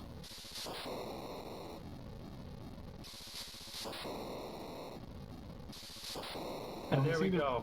Pointrak has finished. GG to Pointrak. 1 hour, 40 minutes, 30 seconds. GG's to Pointrak. Was the last of our runners of our featured runners in go mode, but did that D machine grind, had that option available by finding the food, and then as soon as he remembered, hey, we could go back, check this this little misty cave out, and was able to go straight from there to Zeramis. GG's to Pointrak. Yeah, lots of experimentation, none of it worked. Well, do you normally not route in that mist cave check? I do, however, not the way it was planned in this, because the start was very chaotic. With that Maggie McGee right away? Yeah, my normal route for any real seed, any seed that doesn't make me go all over the place, is Antline or Hobbs, interchangeable which one first depending on characters. Fabul, Silveria, Troya, Antline. So if this had been a normal seed, aid without any of that startup, I would have found the karate yarn whatever very quickly. But because it took me in other places, and Mist Cave was not on my radar at all. Yeah, this scene seemed to hand everything in your lap as you went around the circle as a routing, so... Yeah, it was two objectives straight away on Hobbs. The pan in Antlion, and which led to the tower key. Did Cheetah give the tower key? Tower Key was in Baron Inn. Baron, also had Mom Bombs, so there was two yeah, objectives there was two there, and Tower Key had the Darkness Crystal. Yeah, so everything was laid out for you right there. I don't know how you can get a much quicker thing than that. It's just the randomness of the bosses that sort of really just slowed it down for me. And then you went to, once you got Karate Man, you went straight to Zeromus, and then ended up having to take a wipe. What exactly happened there? I played it completely wrong. At the very start, I was on catch up at the very start. I shouldn't have done that Star Veil. I should have just concentrated on doing Zerkin. There shouldn't have been anything else on my mind. I didn't have the spells on Palamaporum. Fu is good, but he was going to be doing my healing because I had no one else with high HP. I just played it wrong at to start off with. That second one was how it was meant to go the first time. And that second one was a win, so I have to agree there. Yeah. I must apologise though, because I did try to back Rogue Lich Young, but I just couldn't find that charm harp. Sorry. I probably should have went to Evelyn Castle to do it, but it just couldn't steal it. Yeah, Blame Edge. Yeah, we'll definitely blame Edge, or blame Scala Kitty for not giving you a long enough seed to try it. I could have got it in the end if I just kept stealing or made the effort to go over, but I gave it a few attempts, that was it, and then just continued on my merry way. I really shouldn't have done it in the first place, but I wanted to just show it off to show people, yes, it can work.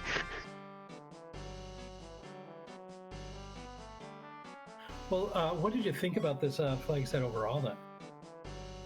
I've always liked John as a character. I know many people have their differences about him, one being yourself, Rex. I don't know if I would say that I've got any opinions about it. Yeah. I always feel that he's a very strong character.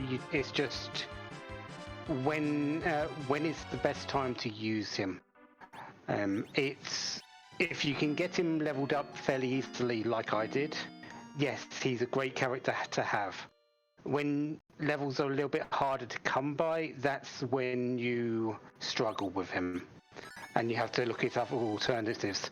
Luckily, this gave me a good way to level him up. It had a good supporting cast with a lot of healers, a lot of spellcasters, and Edge to do additional damage. So this was a very good seed for him. When it comes to Friday next week, it might be slightly different. We'll have to see. Yeah, I mostly agree with you. I mean, I think that he's really good when you're able to level him up at the end game. He does good damage. He's got good HP. In the early game, you can be good if you can find the elemental claws, but since they're not always going to be available, it takes some work for him to be able to actually dish out damage, and his defense is really bad. So yeah, could not find a Thunderclaw in that seed for who knows what. The only place I didn't check was Baron and Shop and Evelyn and Cave Shop, and if it was behind one of those, yay. We do know that there were sirens in the Evelyn shop, so never found the hook. Not going to get those. Yeah, it totally makes sense. And you had access to a good grind in that demon anyway. Yeah, and that's really because Baron Dwarf Castle has always been a play for me, and getting Fu there. It was Fu, wasn't it? Yeah. It was Fu, yeah. Yeah. Dwarf Castle has always been a play for me, no matter what the type of seed. And yeah, getting through there just opened things up, and I went straight for my grind pretty much very quickly after that. Yeah, you were definitely rewarded by doing Dwarf Castle. Fusia would have been a boon for pretty much everybody. We did just see one of our other featured runners, Tybalt, just recently pick up Pooh, and that's going to help him with getting to the levels that he needs in order to take on Zeramis. Both Tybalt and Kind of Nerdy Housewife are in go mode, and they're just figuring out what they need to do in order to grind to the levels to beat him. So, yeah, but really, what it all boils down to for me was I played around too much with that. I should have just focused on what I needed to do and stuck with my own normal checks, and it would have been a lot better for me because as I said, Miss Cave is usually on my radar for an early check. Dwarf Castle is on my radar for an early check. Those two, with everything else being laid out for us in this seed, would probably have given me a very good time that I didn't get because I was doing other things. So yeah, just unfortunate that I just didn't stick to my own game plan when I should have. well, hopefully that won't bite you in. I assume you're playing in the Gauntlet coming up? I do plan on it, yes, and this was a good little bit of practice. I'm hoping to get a bit more practice in the coming weeks and hopefully take it by storm. Probably not, because I have all the bad luck, but we'll see. Hey, I mean, I'm no stranger to bad luck in competitive situations with a couple of computer crashes while I'm doing my league races last year, so I can feel you with that bad luck. Yeah. Well, I'll let you finish up with the other two races, and I will see everyone again sometime. Have a good evening, everyone. Thanks for joining us, Poydrak, and thanks for letting us watch your stream tonight. Thank you, NTG Poydrak. All right, so once again, Kind of Nerdy Housewife has gone to the moon, fought some fights, gotten a bit stronger. Hopefully this is going to be good for her to finish this race now.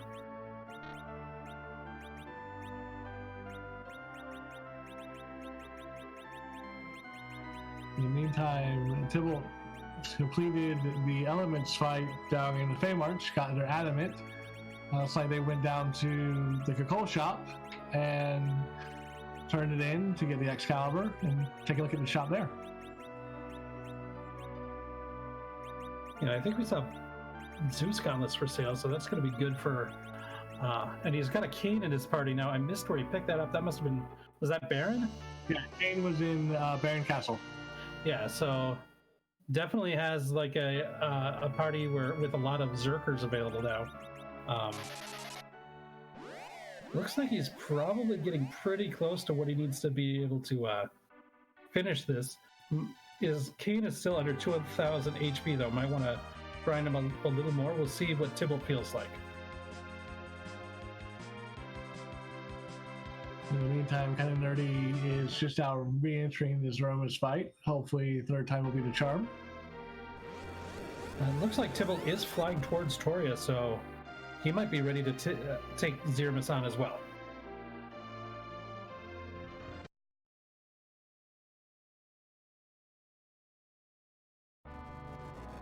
And the levels they're at, if get some good nerf strategies, they can probably take care of it. I see Tybalt using a cabin around here. Just for the viewer's sake, want to let you know, you do not need to do like heal up before Zeramis fight. You get a free heal at Zeramis. You'll be at full strength no matter what you are going in. When you go through the vanilla game, you've got that part where like all your old friends give you the vitality and everything like that. That basically acts as a free heal, so you get a free heal before Zeramis. So you can keep that in mind.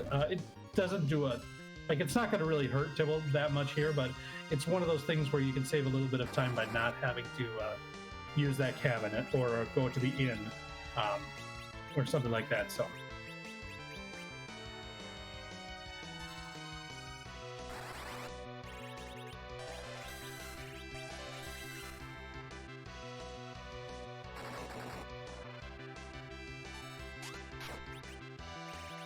So kind of nerdy. Looks like they're off to a good start, getting some button spells and some physical damage in before the first Big Bang.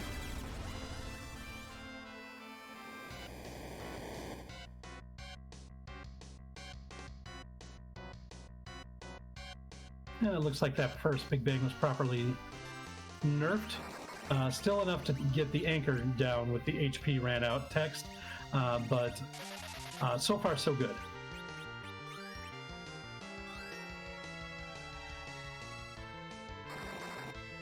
And Tybalt steps into the basically Serpent Road clone room, heading off to Xerxes.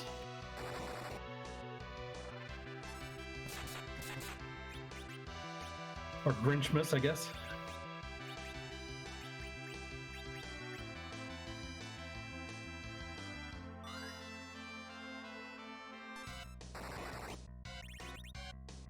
With both our runners in this Roman's fight, just a reminder, please give our runners a follow. They take time out of day to put this show on for you.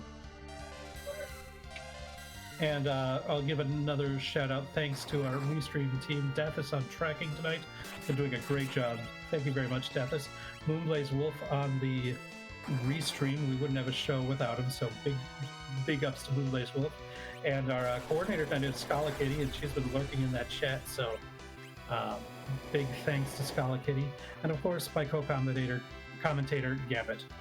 And of course, Rexroll for being here with me. And we can also thank Scala for this wonderfully trolling seed that we got. Well, trolling in the way of, like, what are you going to do to grind? Sometimes the trolls are the subtle ones.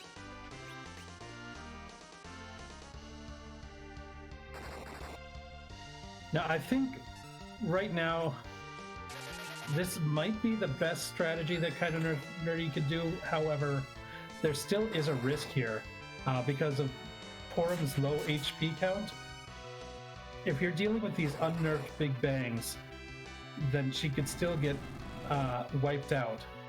But I guess the thought is to keep Edge as a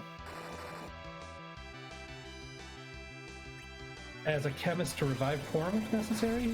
I think that's the strategy that she's going with.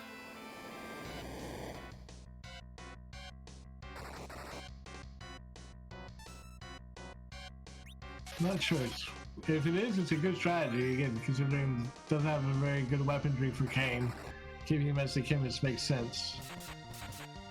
Well, I was talking on kind of nerdy with Edge. I might have said Kane, but I meant Edge. I misspoke. okay. But yeah, basically just going off all you need is a Zerker, and that's all you have to do in order to do it. It's not the fastest way, but it is a way. Now, Tybalt going into their Zeromus fight actually got Grinchmas to nuke themselves. Hit the character that had a Starbell up, so a little bit of extra damage right off the bat. Yeah, you always feel like you won a very small lottery when the counter nuke hits the Starveil character.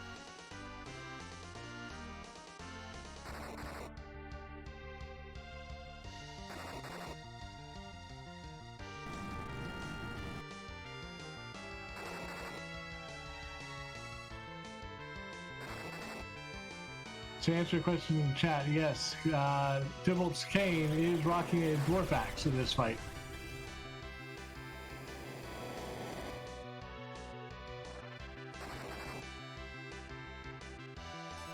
Ooh, that was a high roll on that Big Bang on Kinda Nerdy Housewife's screen.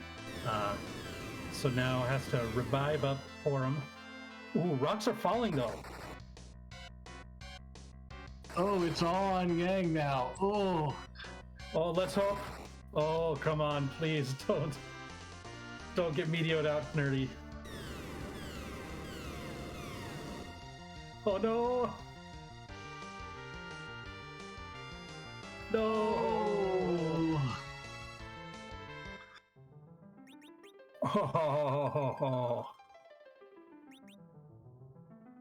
Oh, the Medio phase death. Oh, she's thinking about whether she wants to do a try again. That is the worst kind of death to a Zeromus fight right there. Oh, she accidentally said new game.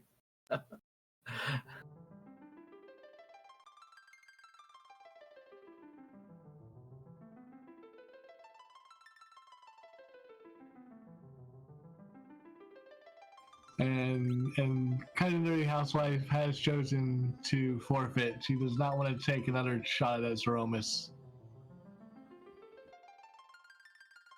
I can totally understand that after that. There was... I can understand completely that sort of situation.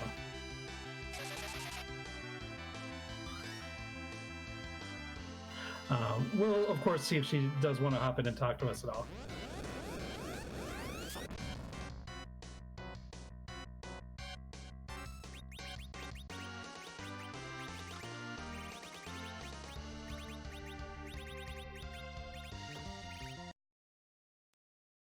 Looks like Tibble's in a precarious spot as well. Had to take a reset there. It was down to just Fusia with no MP, so... It looks like we are joined by Kinda Nerdy Housewife. That was a rough one. Oh, it hurt. I admit I rage quit after that one. No, we totally understand. Close. I was literally yelling at my screen. I think it was probably just one more hit from Yang and that would have been enough. I know. Now, you put up a good fight, and we don't blame you for, leaving it at that, because that was rough. So I feel like I made a bad decision committing to the carry grind. What did everyone else do? I'm really curious. Well, we saw 4 different runners do 4 different strategies of grinding. You were doing the Warlock carries. And the only thing that I thought was a little awkward was it didn't seem like you were using life glitches at the beginning. Once you were using the stone, of course, you didn't have an option to do a life glitch on them, but that was the only thing. Otherwise, I thought it was a pretty solid grind that you were doing. Paranoia had decided he went down to the bottom of the Lunar Subterrane and fought the boss in the Lunar D spot, which was Bahamut, and then did some random encounter grinding on the lower levels, and so was hitting some like Jing Ryu fights, and among other things. Yeah, I probably should have gone for that. I get so flustered when you get the crystal early, and then that was the big challenge of the seed. Poidrak had found Fusia in Dwarf Castle, and so was able to do a D-Machine grind, but he didn't find the Karate Man until much later than the rest of the runners that we saw tonight, so he had to find that. And Tibbles just fought basically every boss that he could find. So we saw 4 different runners do 4 different strategies for grinding on this scene. Yeah, I probably should have gone around, looked for a better party, or at least looked for a Luca key. I think the Warlock grind was the wrong decision, but oh well, can't undo it now. Yeah, I wasn't sure. I thought it might have been a good strategy. So, this was a pretty crazy seed with how it gave you basically everything very quickly. What did you think other than that? Oh my God, what am I going to grind? What else were you thinking throughout this seed? I was like really shocked that I had everything in like half an hour. Yeah. My grind was more time than the entire rest of the seed. Yeah, and you weren't the only one like that. Like that was pretty common on the restream runners. I think only Poidrak was the other way around, and that's just because he didn't go to Mist Cave and see that Karate Man. So yeah. I had to ask, what did you think of the Zeus right? Of the Grinch, he definitely stole my Christmas. I will say that. And I don't know if you watch the VODs of these races when you're doing them. I did poke a little bit of fun at you because you sold that massive Yune right before you found Edge. Oh, I know. I was so dejected after that. For some reason, got so flustered after I got the crystal. And I was thinking so hard about my grind, I'm like, I completely forgot about the moon character. Yeah. Yeah, and then I realized I didn't save, and I didn't want to undo everything, so I'm like, oh no. So, I may have brought that up once or twice, so if you watch it, it was all in good fun. I know that, like, you are one hit away from being able to beat Zeramus even without that, so. Yeah, well, I just wanted to bring it up, so. So really that was just a tutorial for what not to do. So in your future runs, you'll know not to do those things. Please learn from my mistakes. There were some things that you did that I didn't see in others that I do really smart. Making use of those illusions at the Mom Bomb was a good strat. The first time they still bit you a little bit, but the second time through, you were able to get through that really easily. And And I believe you were the only one who used illusions there. I think you were the only runner who actually managed to use them. Yeah, and I failed it once, and then I'm like, well, if I do ordeals, then my Porums will be, or not Porums, Palums will be up to Virus, and then that should be pretty easy, so that's what I did. Yeah, and it served you well, yeah. That made perfect sense. Did you have any other thoughts on this flag set? No, I took long enough. Sorry that was kind of a boring seed, because most of it was running around looking for warlocks and carries, but thanks so much for having me anyway. Well, thank you for joining us. Are you going to be playing in Gauntlet? No, I'm actually traveling a lot for the end of January and beginning of February, so I won't be able to do that one, but I will be watching as much as I can. All right, well, we'll be looking to see you in the chat then, and any other community races you're able to make it. Thanks for letting us watch your stream tonight. Thank you, Kai Nerdy. GG's. Yep, bye. All right, and now we've just got Tibble. See if he can get rid of this Grinch once and for all. So we've gotten through the first big bang, working to get everybody cured up. Sometimes you got to heal Zeramus a little bit.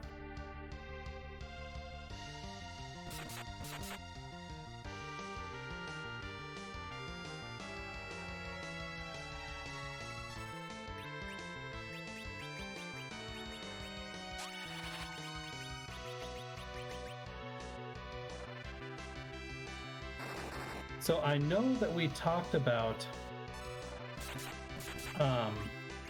grinding earlier, Gambit, about what we would do in that situation. Now that we've seen all these different things, what would you think you would like to do for your grind?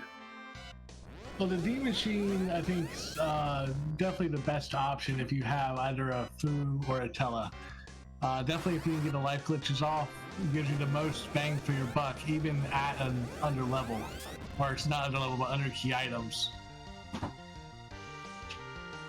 Well, I'll agree with you there. What if you don't have access to them? Because 3 of our runners did not when they got into go mode. I honestly think Paranoias was probably the best strat with going down to the lower levels and just taking random encounters down to lower levels of the lunar subterranean. And just like leaning on the Quake of, leaning on Hourglasses and Quake to get rid of those gold and silver dragons, things like that. Yeah, and even without the Hourglasses, if you could have got, even just through one battle, got Quake, you'd be in decent shape to take out the King Ryujin fight. I think you may have convinced me. Well, actually, like, Paranoia and you convinced me. But I don't think kind of nerdy housewife strategy was all that bad either. If she had the money for the coffins and the hourglasses like she did, if she could freeze them and do some life potion glitches, that might have been a way. And because I think you've got a higher density of fights that are decent experience up there on the first floor than you do at the bottom. But I'd have to do a little bit more research in order to know for sure. This is definitely a learning experience. So I was very happy we had 4 different grinding options kind of presented to us. It really gives us a great learning experience from this particular race. Yeah, what to do in a jet seed, because they seem like they're really easy until they're not.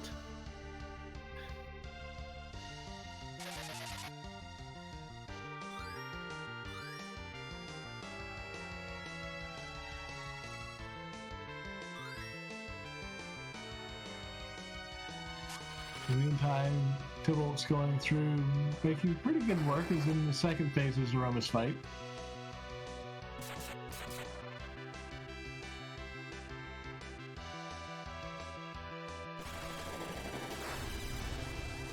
Yeah, the difference between Nerdy and Tybalt's is in, like, Tybalt's Edge is the main damage dealer. Ooh, that was a full-powered Big Bang, taking out 3 of his characters, but he does still have Yang and Fu up. As long as we don't go into a Meteor straight away, we're okay. There's a black hole, so we've got a little bit of recovery time.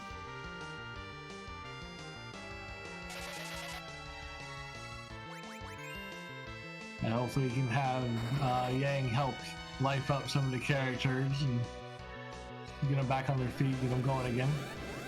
I don't know if he needs to do any more of that. Ooh, the single target nuke on the Fu. Okay, yeah, now we can have Yang revive Fuxia.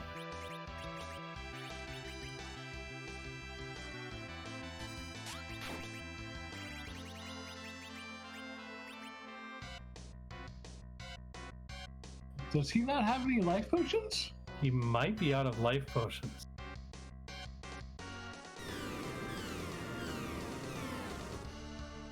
Oh, but we're in Meteor phase. No, looks like it's all down to Edge.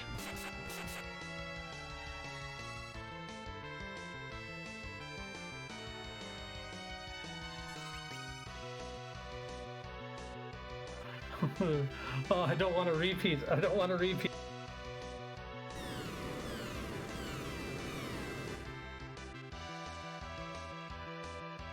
Oh, that is unfortunately a wipe in Meteor phase. On one stream. Oh. Tybalt's so close, it looks like they're going to go right back in and try this one more time. Yeah, it looks like he does not have any life potions in his inventory. Ooh, I would go out and buy at least a stack of 10 before I went in again. I wonder if he never found them and it doesn't know where.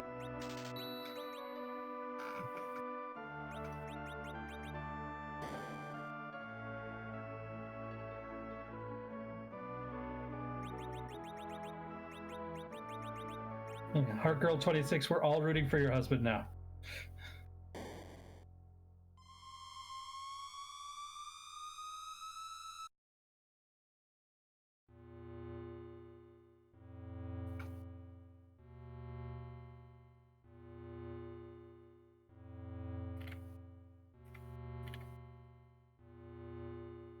I like that our tracker with the nickname Monday Meteor Madness for this particular race. Without a doubt.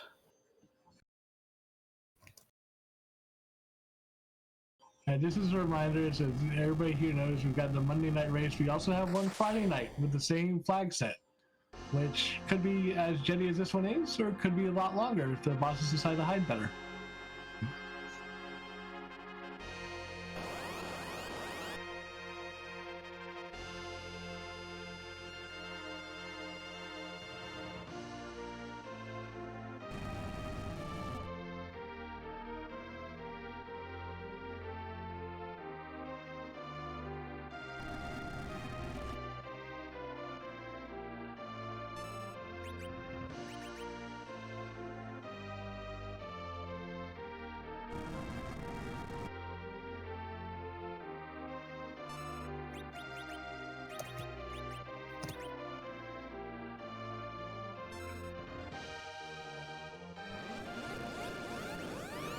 Okay, so we're going into the final form again. Once more unto the Grinch. Exactly.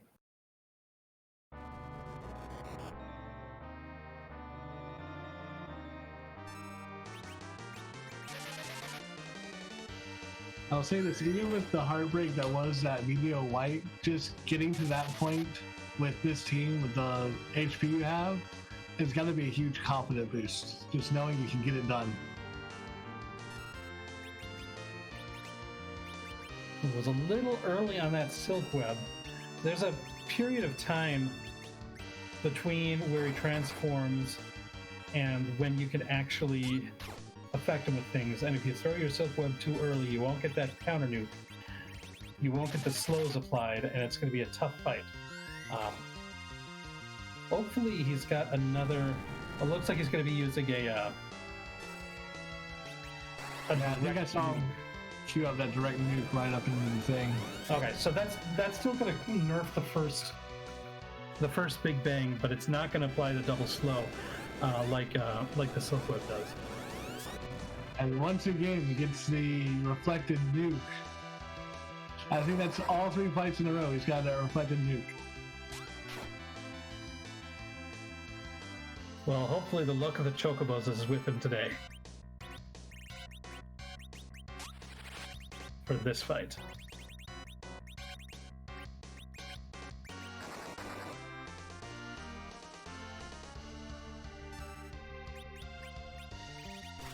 Like every time Tibble goes into his inventory now, I just think, do I really not have any life potions? Really? None?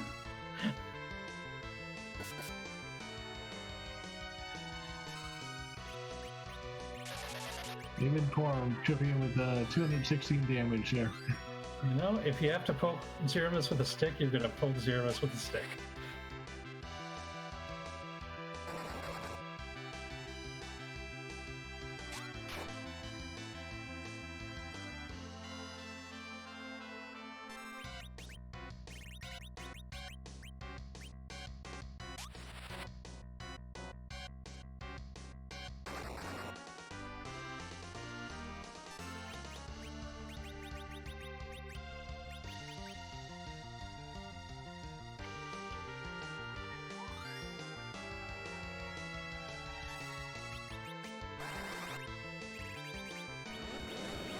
Looks like he wants to even keep the form in the middle alive if possible. He's trying to keep her. He's trying to keep her alive with extra healer. Maybe throw potions, chemist.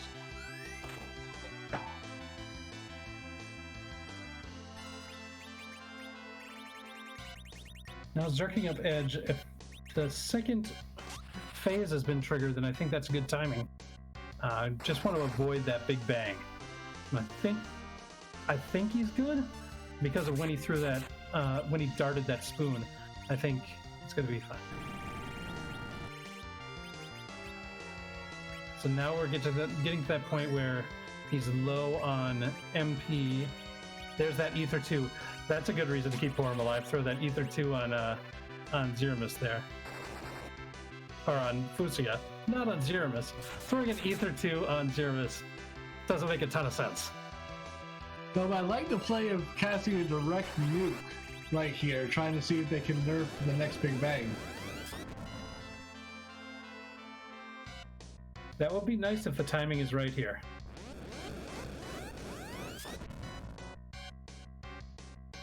Didn't get lucky with the targeting this time.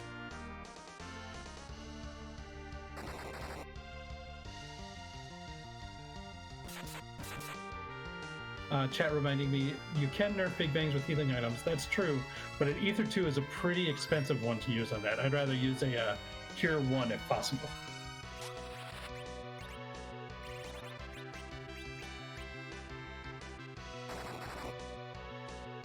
I'm feeling good about this run right now.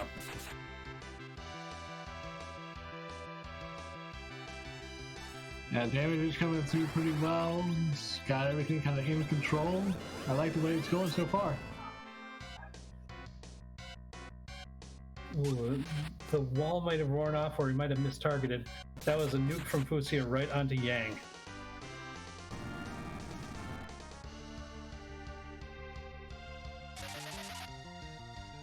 Okay, here's a shake. This is gonna be a big one now. If we can get past this, if we can get past this Big Bang, I think we're pretty much in the clear.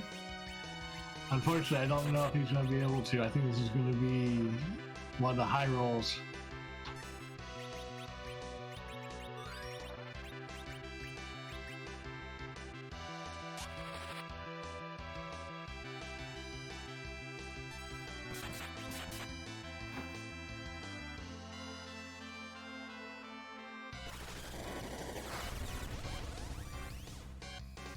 Okay, here comes the moment of truth.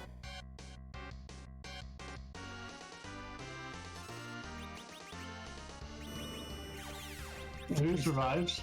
We still have a Fusia.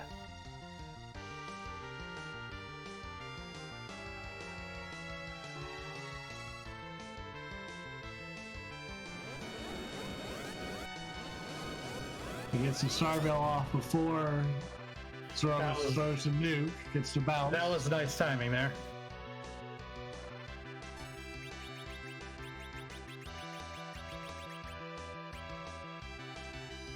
Cure 3, I'm guessing? But it looks like it was mistargeted. It was targeted at the Palom. Yeah. And there's the Big Bang. That's going to be it.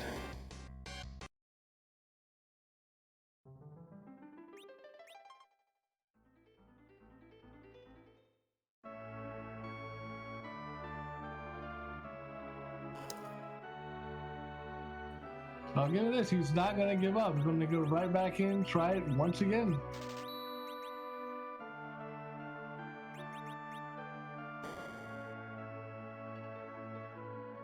This time picking up multiple silk webs. That way if the first one misses, they'll have a chance to try it again.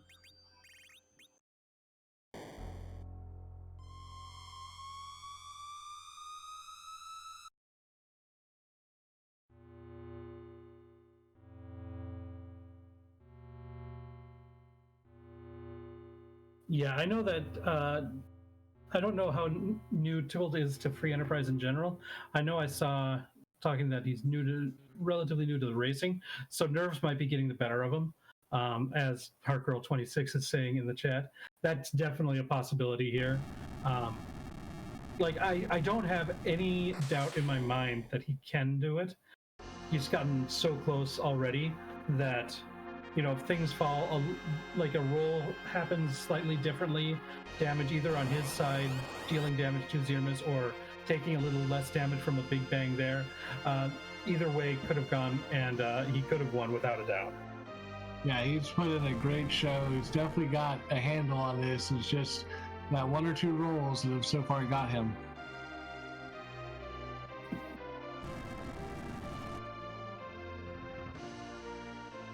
And let's be honest, he is coming in at relatively low levels. Like those HP numbers that he has are not super safe. This is a bit of a challenge, and he's coming extremely close with it.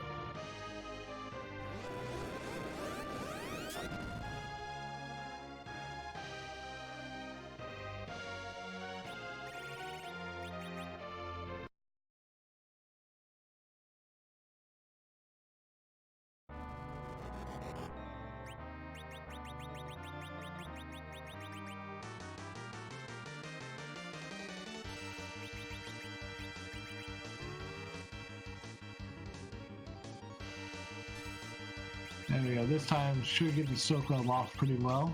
I still think he might be a little early. We'll see.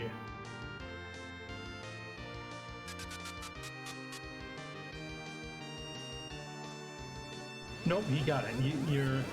You were right there, Gambit. He was in time.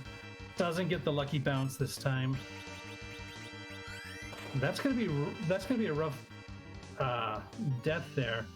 The question is, do you want to revive him before the Big Bang? Looks like he does. hopefully he can get a healing item off on Edge there before the Big Bang hits.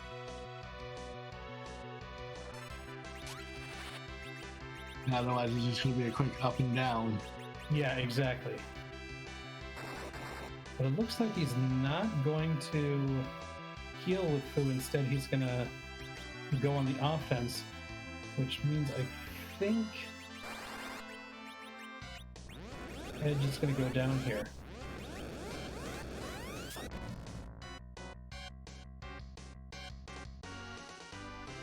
Yeah, I don't think that Cure 3 is going to get out in time. It might, though. The Silk Web did hit this time around. So the Dart got off, which is good. But yeah, the Gear 3 does not get off. Okay. Yeah, I know he's running this at battle speed 6, which is definitely very slow, trying to get everything off in time. But it almost would be better to go just up in battle speed just a little bit on it. Yeah, he's going to have to... I think if he wants to get through this fight, I think Edge is going to be the key. There's a lot of good weapons that he has been darting, which has been doing a big chunk of the damage. Plus, he's the biggest damage dealer by attacking as well. And he doesn't have the MP to just keep relying on Fu with his nukes. So I think he's going to want to revive Edge before too long. Well, I know looking at the inventory, he has 2 elixirs, so if he gets a chance to use both of those on Fu, then he might actually have the MP to keep going for the nukes, keep going for the hybrid strat. That might be, but the problem is I think Fu is also his only healer as well. His Porum isn't leveled that high, and you can't rely on somebody who's going to die to the next Big Bang. True, I believe Porum only has Cure 3 at the highest. Yeah. And to the point where Tibble is using Porum to throw Cure 3 potions instead of cast a healing spell.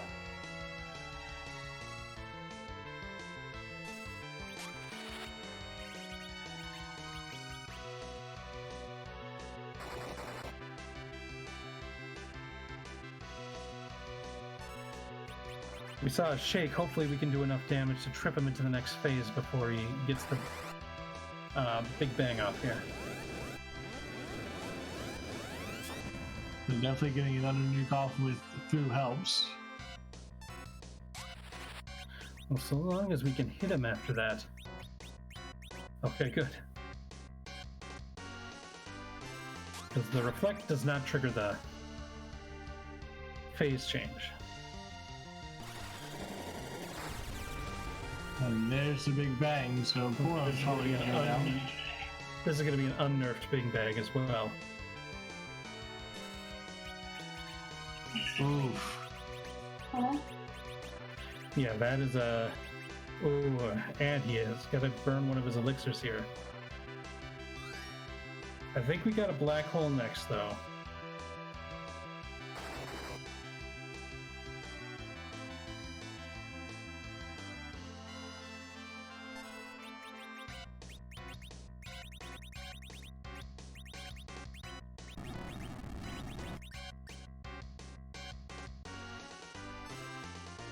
Once again, remembering he does not have any life potions in his inventory.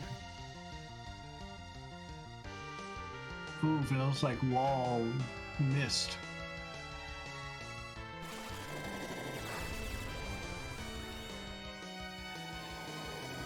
This is going to be another unnerfed Big Bang.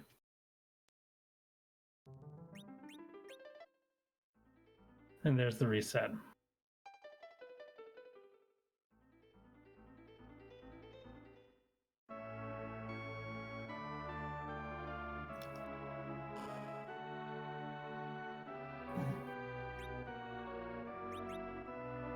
Okay, at this point we are going to be sending everybody over to Tybalt's stream. We're going to go ahead and raid over there, and we're going to end the restream for tonight. I want to thank everybody for watching. Make sure you give all of our runners a follow tonight. Kinda Dirty Housewife, Paranoia, Poydrak, and Tybalt.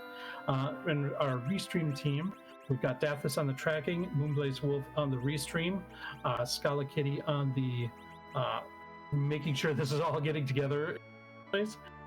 My partner Gambit, and I'm Rex. Thanks everybody for watching, and we're going to go ahead and on Tybalt directly. Yeah, make sure you give him love, show him, tell him that's a good job he's doing, and we look forward to seeing you at the next race. Have a great night.